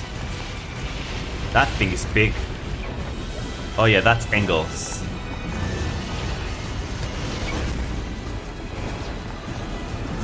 The flight units should be on the roof of that building up ahead. It'll be dangerous, but we're not going anywhere unless we pass through that Goliath's legs. We should be careful.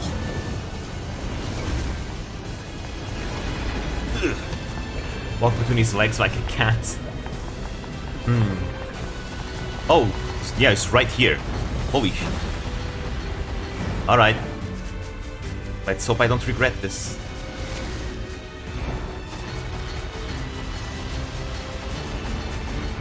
Ooh, actually I'm alive? Wow.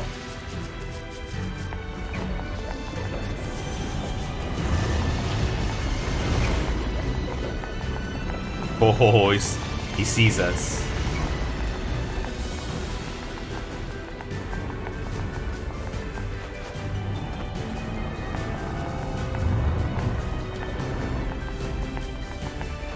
Oh, how do I go up? Ah, through here.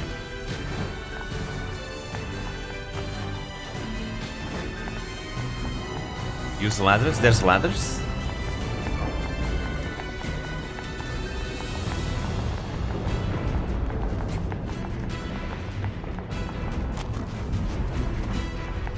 Alright, they should be in the usual spot. Oh, no, don't fall to be. Oh. Damn it! Uh-oh. Oh, we're fighting? 2B! Displaying data on central wiring hub. I guess we're fighting. Ooh, we're doing good damage though. Here he comes. Haha, dodged.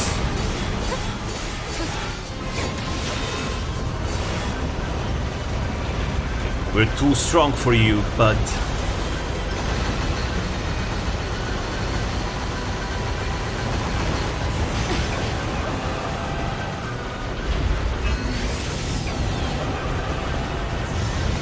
Here comes another one. Oh, that's easy.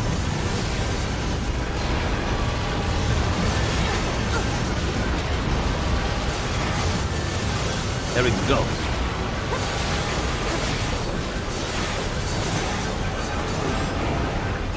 Laser!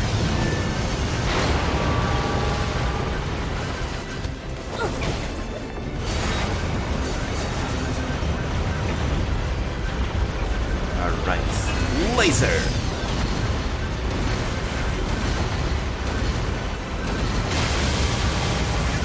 Nice. Let's get to those flight units while we can. Go, go, go, go.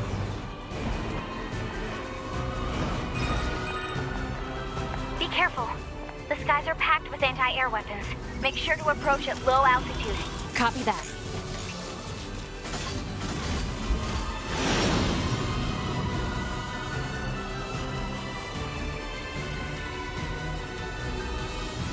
Alright.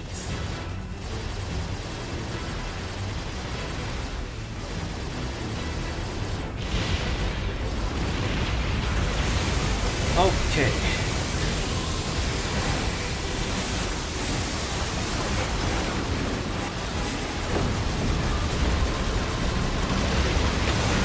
Oh, right, I can melee attack as well.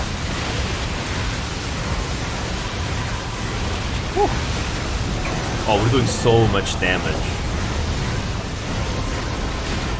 Ah.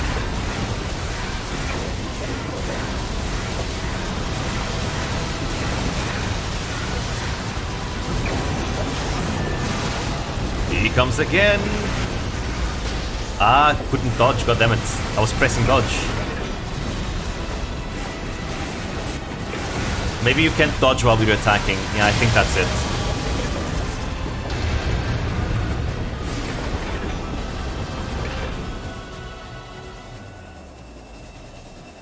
Target enemies offline. That should do it for the Goliaths. Look out! It's recharging! Uh-oh. Ah!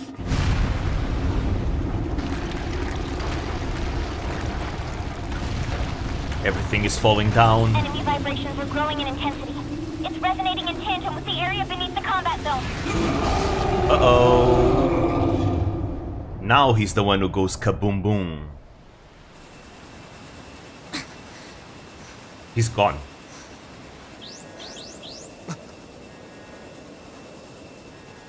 What the?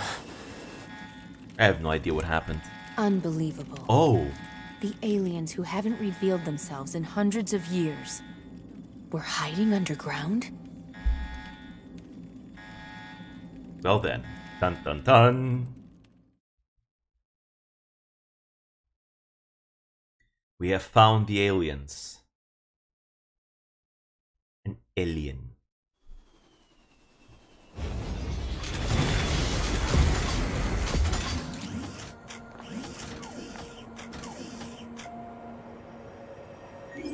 Okay. You've got mail. This is your commander. For the first time in centuries, we've intercepted a signal belonging to the aliens. These are the creatures that are in direct command of the machine life force on this planet. If we can destroy them, we can end this long and arduous war once and for all. They found Our Yofi. intel team is hard at work attempting to analyze the source of the signal, but we're not there yet. We need more data. All Yorha units are hereby ordered to prioritize data collection above all else. We can't let this chance slip through our fingers. Alright. Glory to mankind. No side I quests. used command's data to determine the signal's source and marked it on the map. Alright, mark it, 9S. But it seems to be underground. Like way underground. No Guess problem. we'll see once we get there. Let's do this. If we're lucky. You're not much for plans, are you, 2B? Alright, I think I know what part of the game it's gonna be. What will it be? To be continued. Analysis. It is a cave-in caused by the collapse of an open space underground. Why is there such a huge cavern beneath the city? Oh, whoa. There's a lot of items. That is a big crater. So many items.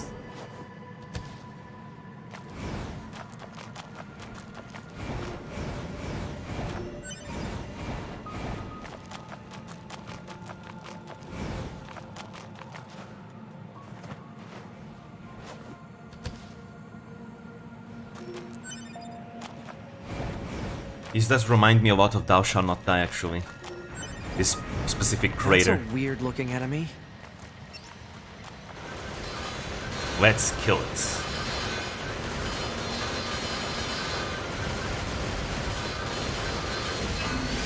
Shoots.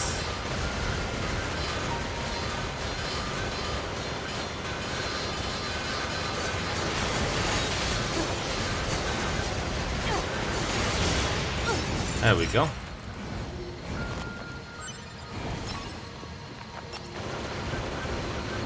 These things are annoying. They remind me of a Genshin Impact boss, the Golden Wolf Lord. I hate that boss. It's always flying around and I can't hit it.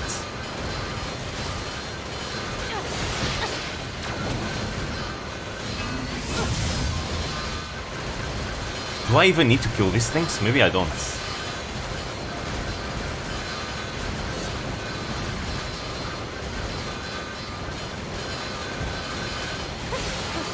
It's not really hard, it's just time consuming. Because they're so tanky.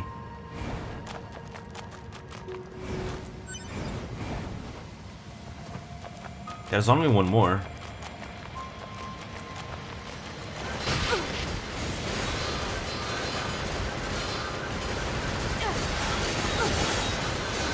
Oh, Reimu tends to be really sweet when she's by herself. She only acts more hostile in collabs. That's just kind of how she is. It makes for really entertaining interactions, though. I especially like to see Reimu interacting with Vox and Enna. Those are the best interactions.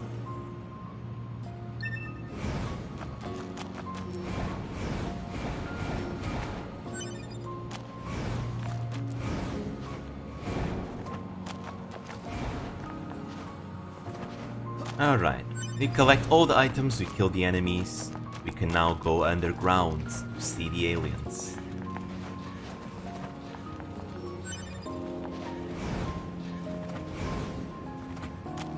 There's one item over there, but too far away. I'm just gonna go down.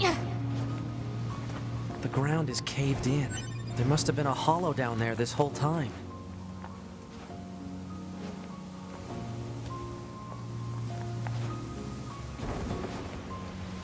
Nice. Alright. Let's see. There's a machine over here. Maybe this is the way to the forest? I don't know. It's not Ah, no. It's a dead end. It's not hostile. I guess I'll leave it alone. Oh, another corpse.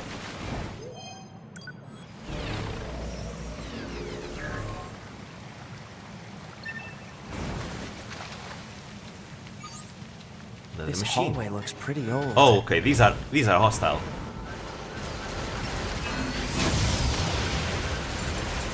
Wonder how they died here? Probably these machines. If they were playing on very hard mode, they take a lot of damage.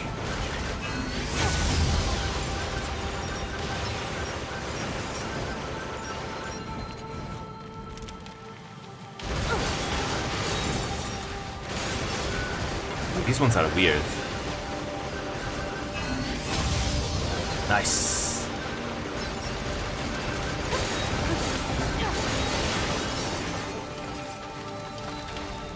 Ooh, there's a pathway over here.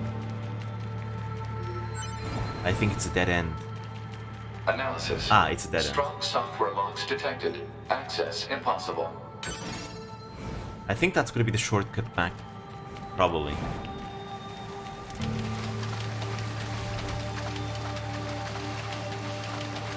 Oh, hi there. Whoa. It's so difficult to see things here.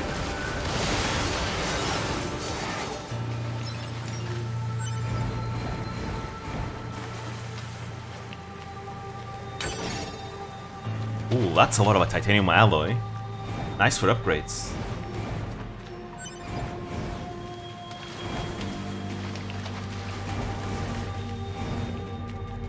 Look at all these dead machines. Seems like they've been here for a long time. Here we go. You left Chip behind? Oh? I did?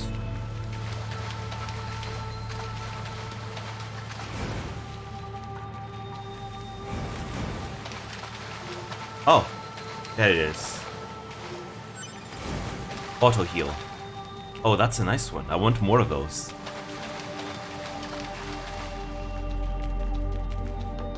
Anyways, here it come.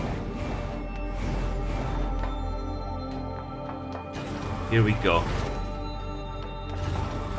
The truth will be revealed. What is this place? I don't know.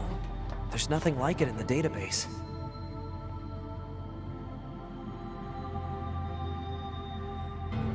Alien technology. Lots of dead androids.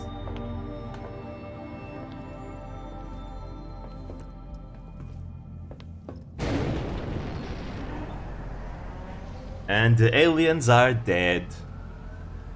Rip your Are they feet. dead? 2B, look! Destroyed alien motherships. Welcome to the graveyard of our creators. And they're back. And shirtless. Still shirtless.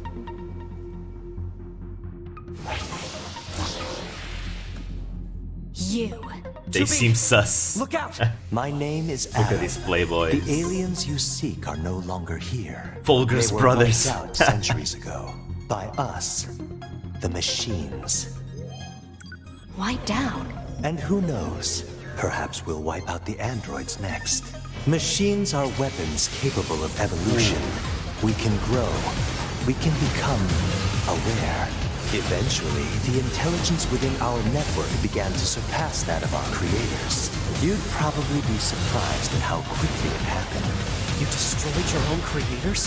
Oh, there's no need to fret about them. They were simple, infantile, almost like plants, I guess you'd say. They held no value to us, but the humans on the moon, now they are interesting. Why them? Because they are an enigma. They killed uncountable numbers of their own kind, and yet loved in equal measure. It's fascinating, don't you think? What could possibly drive such behavior? We have dedicated ourselves to unraveling this riddle of humanity, and now we will allow you to assist us. You were made in their image, after all. Assist you with what?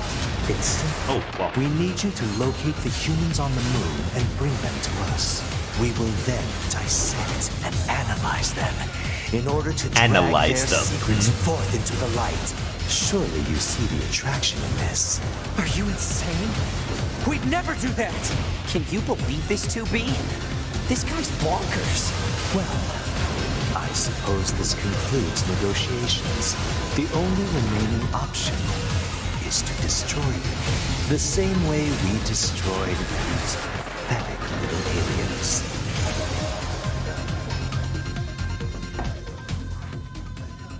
I don't like Time 2D grows fights. short. This year, this is the fate that befell our creators. As for your beloved humans, I guess we'll see, won't we? There we go.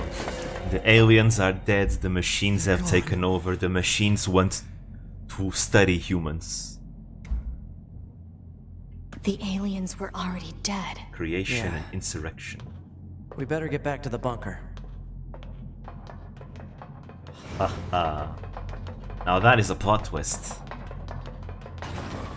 Back this way again? What a pain. Stop complaining. Is that another Yeah, way? yeah. Is there any other shortcut? I don't think there is. 9S? Got any better ideas? Well, there's a lot of corpses here. A lot of people died. But I can't access that place. It puts me in a 2D space. Yeah, 9S just complaining.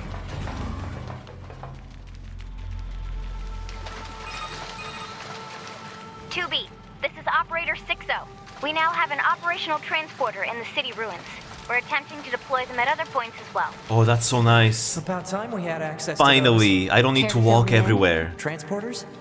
They let you transfer your consciousness to a temporary body back in the bunker. Oh, I heard some tech guys talking about it a while ago, but I didn't know they'd finally got it working.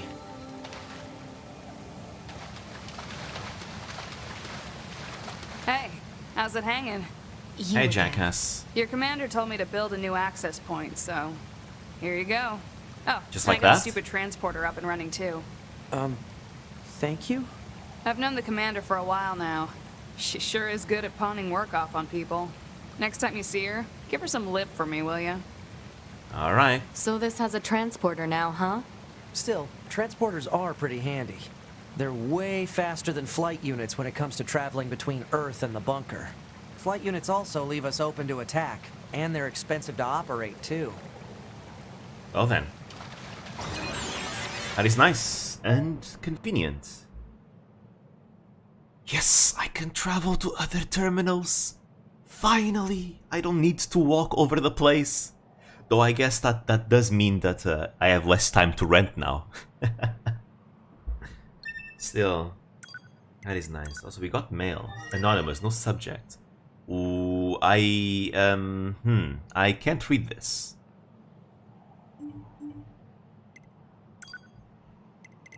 This is so useful.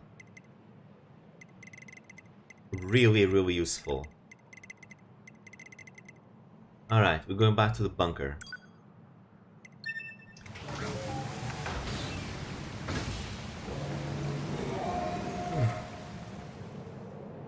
Mysterious letter accepted. Oh. But yeah, there we go.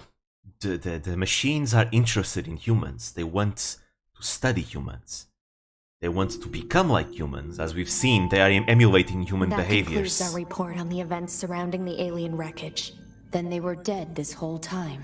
The Council of Humanity needs time to formulate a plan.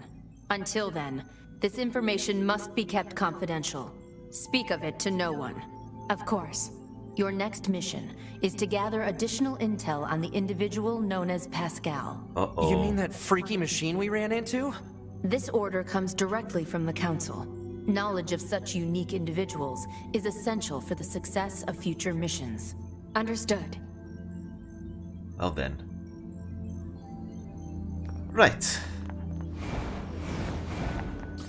Bye-bye, NieR.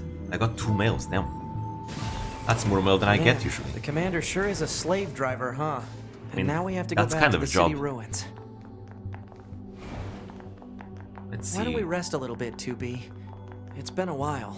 I'll rest if I feel like it. Wait a minute. Is that NieR telling me to stop playing the game because I've been playing too much? I wonder.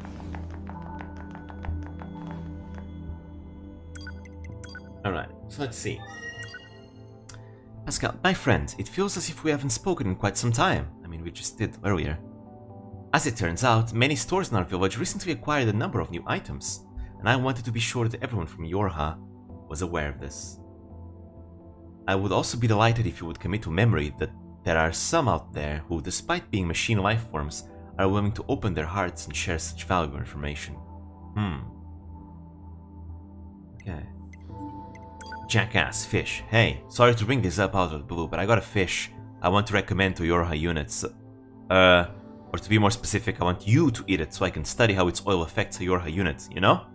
For science? Anywho, stop by if you get bored, it's my treat. You shouldn't do that. Pretty rough sometimes, huh? If you do that, you die. We don't get to choose our assignments, and you should work on keeping your opinions in check. Yorha aren't allowed to be emotional, remember? Ah yes, no emotions allowed. Some of us are better at that than others. Speaking of emotion, those Adam and Eve units sure seemed less than logical.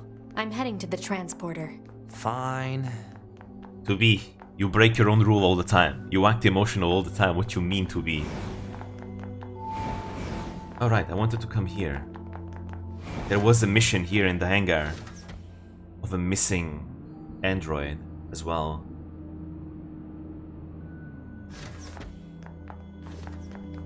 Let's finish that one.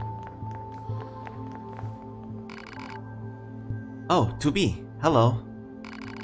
I found 11B's body along with his weapon. It was the mentor figure, right? She was the one that got shot down at the beginning of the game. The battle log is still intact on this. She must have fought right up to the end. I always knew she was the bravest of us all. Thank you, 2B. But I think you should keep it. You're a combat module after all, whereas I'm a defensive unit. I'm sure 11B would be happy knowing it was being put to good use. Alright.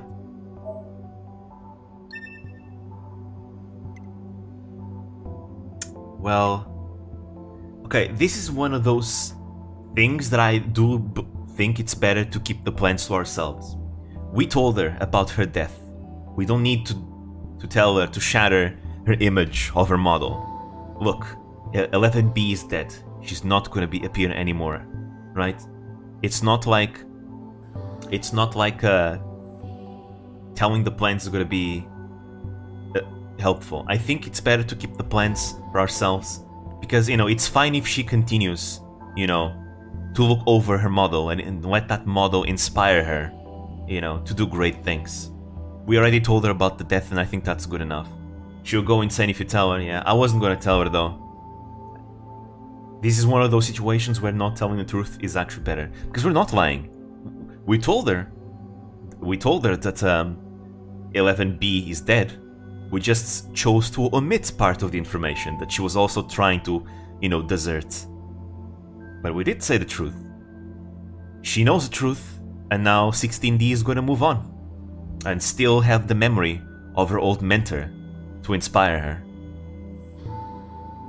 So no need to go beyond and give her extra grief. Are you sure this is everything? There's no other information? I'm sure. Well, at least now I can put her memory to rest. Can I admit something to you? 11B and I were in a relationship. She promised to protect me. It all seemed so romantic at the time. But now she can't. Oh, if we had told her the truth, she would have known that she was gonna be abandoned. I've been thinking of converting into a combat module like you and her. That way I could avenge her death. Oh, revenge is not the way. I see. Anyway, thank you. Oh, and here, you should take this. I don't have a reason to protect myself anymore. Well then.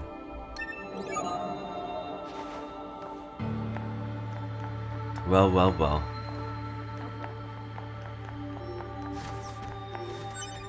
Difficult choices. I still think this is the best choice here.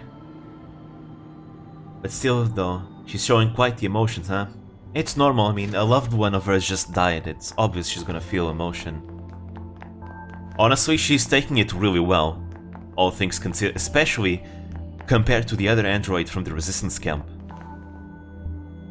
Why is everyone so obsessed with revenge? I mean, think about it.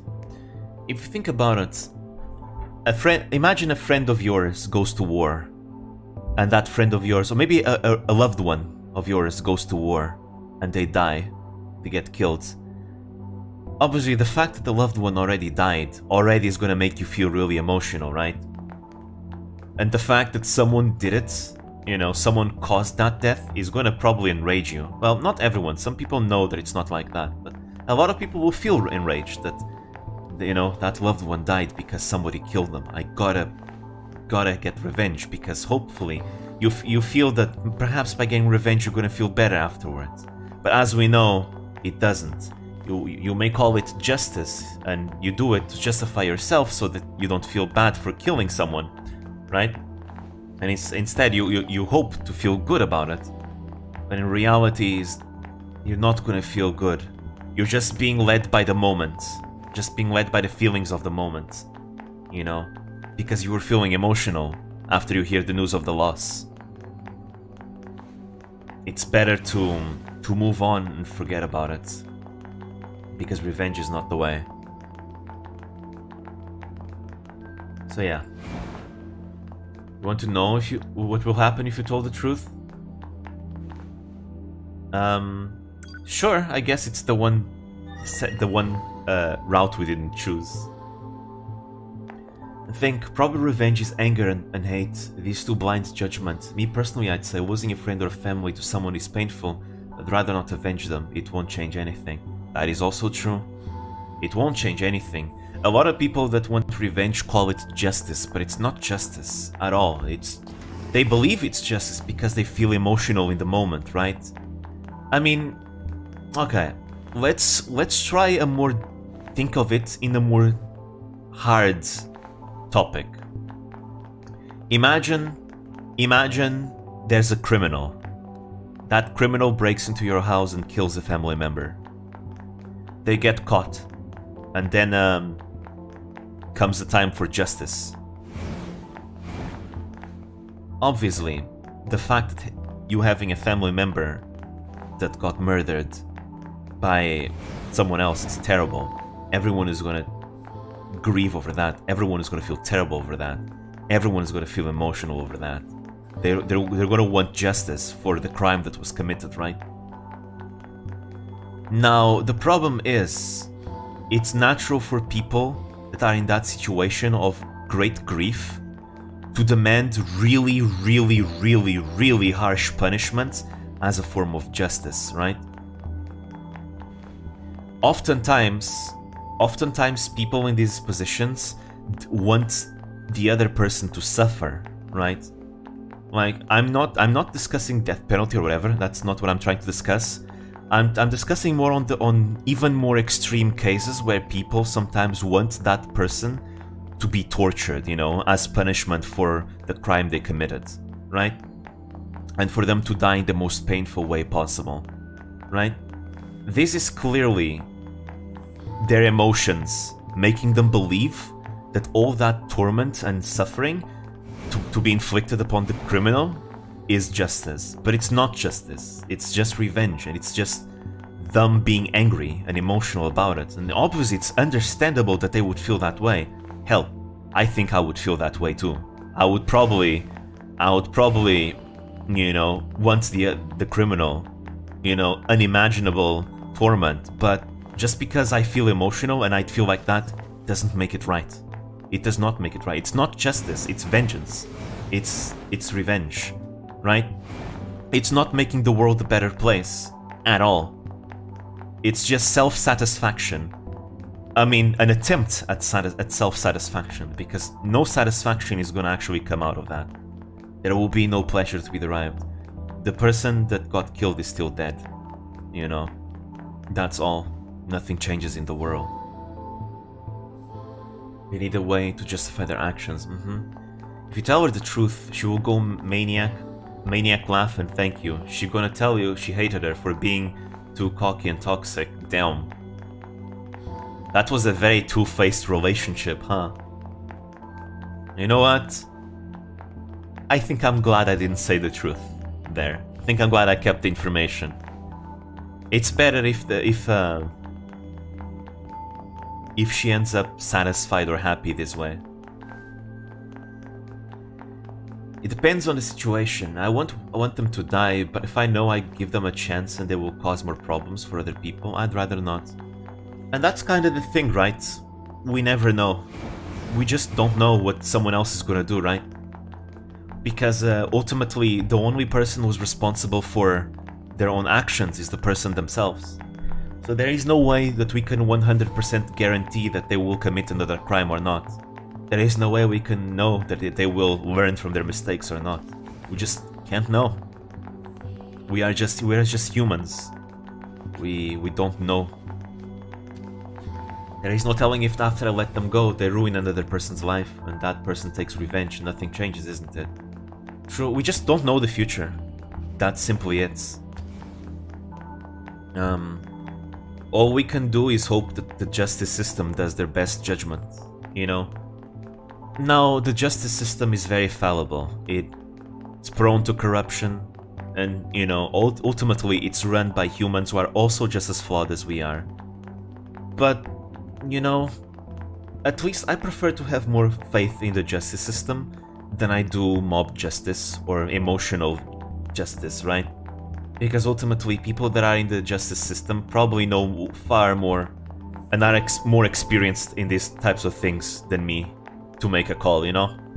They studied laws, they studied the laws, they are experienced with these situations. They probably also toil with philosophy and morals all the time themselves, so I can't claim to know better than they do, right? That's simply it. Obviously, the justice system is different depending from country to country, right? So ultimately, all I can say is that I don't know. That's simply it. I don't know the answer. I don't think that is the right answer.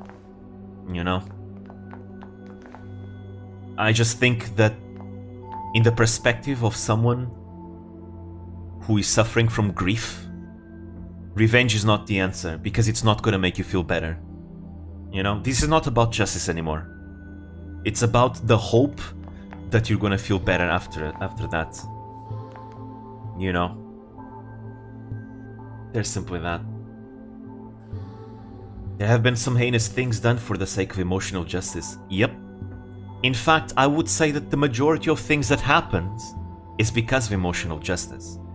I mean, that's just populism 101, am I right?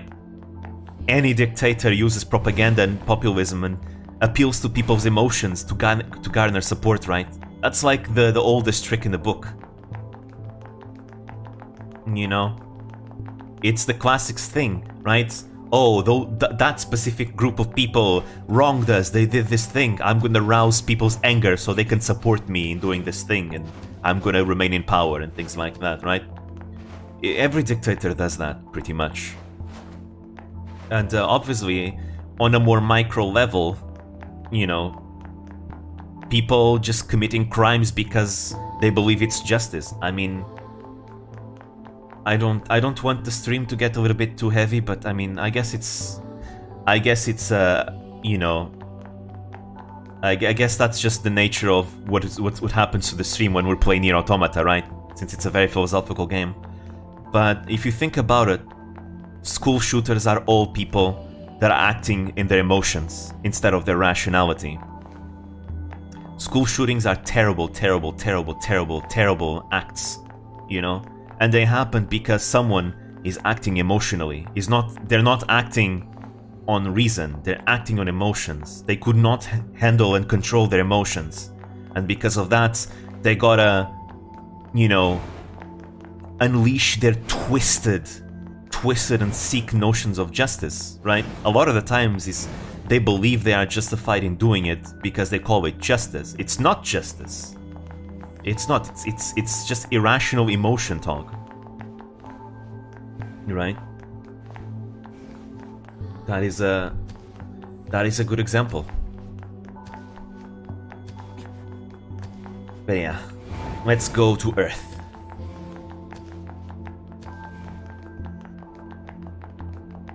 That is why I believe the person that is wronged the most is the last person that should make a judgment. I really do believe that. If someone got wronged, that person should not be the one to make the judgment, because they will clearly feel more emotional about the problem, and they will not have a cool head to make an actual rational decision.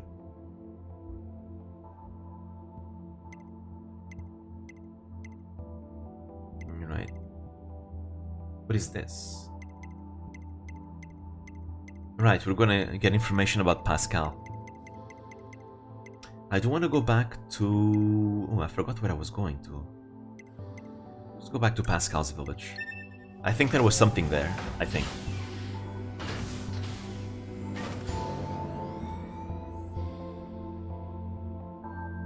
But yeah, I mean, ultimately, I cannot claim to know all the answers. So everything I'm saying here is just my thoughts. I cannot claim for them to be like the 100% right way to go about things and to think about things. It's just the way I think about it, my thoughts. Maybe they will change, maybe they will not. I am just as fallible as everyone else.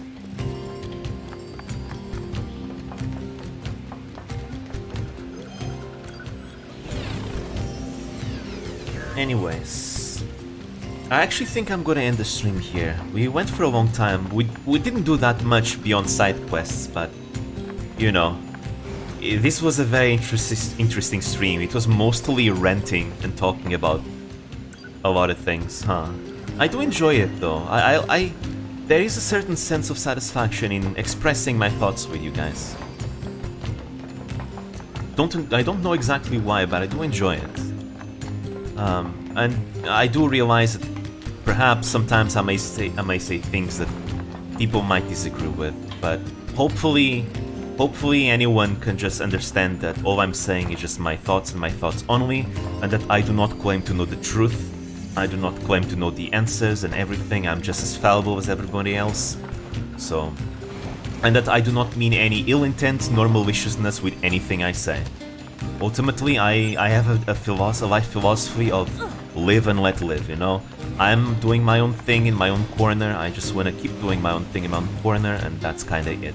Just achieving my things and living my life, you know, and having fun. And, you know, it would be awesome if everyone could have success as well in their own ways and all that. And if good things happen to everyone. I like to be positive, so I like to believe that good things do happen. It was a fun stream, albeit a bit heavy. I'm glad you enjoyed it though. I mean, keeping in mind this is NieR Automata, I guess it's just, you know, it can't be helped. The conversations while playing this game are gonna get sometimes a bit heavy, because it's the nature of the game, right? It's a game that's supposed to make you think about these types of things, right? So I'd say this is like the perfect game to talk about these types of things. It's why I like it as well. You know, while I am quite a positive person, I like to believe in the best of people, I like to see the bright side of everything. I do like to talk about, you know, more serious topics and heavy topics. Because, I don't know, maybe it feels cathartic. It's weird to explain. I believe that being positive truly means that you understand that things can be really bad, right? Because there is a difference between genuine positivity and toxic positivity, right? Toxic positivity is obnoxious. But I think being actually positive means you understand things can be bad, but you know what? We'll pull through. And things can get better. I personally believe that, you know, we are all imperfect and the world isn't perfect and it's always gonna be like that, but I don't think that necessarily means we always need to be doomers about everything, you know? There's no need for that. We can find happiness in small things as well. And I'd say finding happiness in small things is vastly a more mature stance than needing to, like, only find happiness when everything in the world is, like, completely fine. I just don't think that's a possibility. We can only struggle forwards trying to be better than before, better than yesterday. And I think so long as we are going to a place where it's better than yesterday, I think it's good. Now, the problem is exactly that. Who's to say what's the better course of action, right? That's the reason why people disagree. Right? That's why people disagree with each other. Because people have different ideas of what the best course of action is, right? People disagree with that. And that's why we're all here, warring and feuding amongst ourselves. Because we cannot agree what's the best course of action. And you know what? I'm saying this, but that's gonna be a very relevant topic for this game, for NieR Automata later on. You'll see, once we get there. But yeah. Anyways, thank you guys for coming. I did enjoy this stream a lot. It was a lot of fun. Hopefully nothing I said here is gonna bite me back in the ass. But I honestly do stick by what I said though, because I did not mean anything bad or malicious with anything I said. Especially when I was talking earlier about like how in Portugal people say the N-word mockingly because of Americans. I'm not condoning anything. I'm just explaining that happens and why it happens. Ultimately, you know, I do know that you shouldn't say those things probably. Because even in a practical way, if you say it too much, you might just accidentally say it when in a moment where you shouldn't say it. And that's rude. That's rude, and that's a problem, obviously. Regardless, just I hope we can all get along. That's all. Maybe that's wishful thinking, but I think things are much more fun when we all get along. I mean, think about it. We're all from different countries here, I think, and yet we can all, you know, enjoy, you know, the fact that we like the same things. You know, if you're watching me, you probably like Vtubers. So even though we're all from different countries, we're all united by our love of Vtubers here, or whatever game, you know, I might be playing here or something else. When we find our ways to get along, I'm sure all of us here probably disagree on many things, on many different topics and matters, you know? That's just how you humans are. We're all gonna disagree with something because we're not the same, we're not clones of each other. We're all different people with different experiences and different lives and different everything, you know? So it's natural for us to, you know, there will be something where we're gonna disagree eventually. Because no one agrees 100% with everything someone else says. Which is why I believe that, you know, I don't understand people that stop being friends with someone else just because they disagree with something that the other person said. I don't know how someone like that can keep their friends. I don't think they will ever be able to make, you know, genuine friendships that way. Because that's just impossible. You will disagree with someone.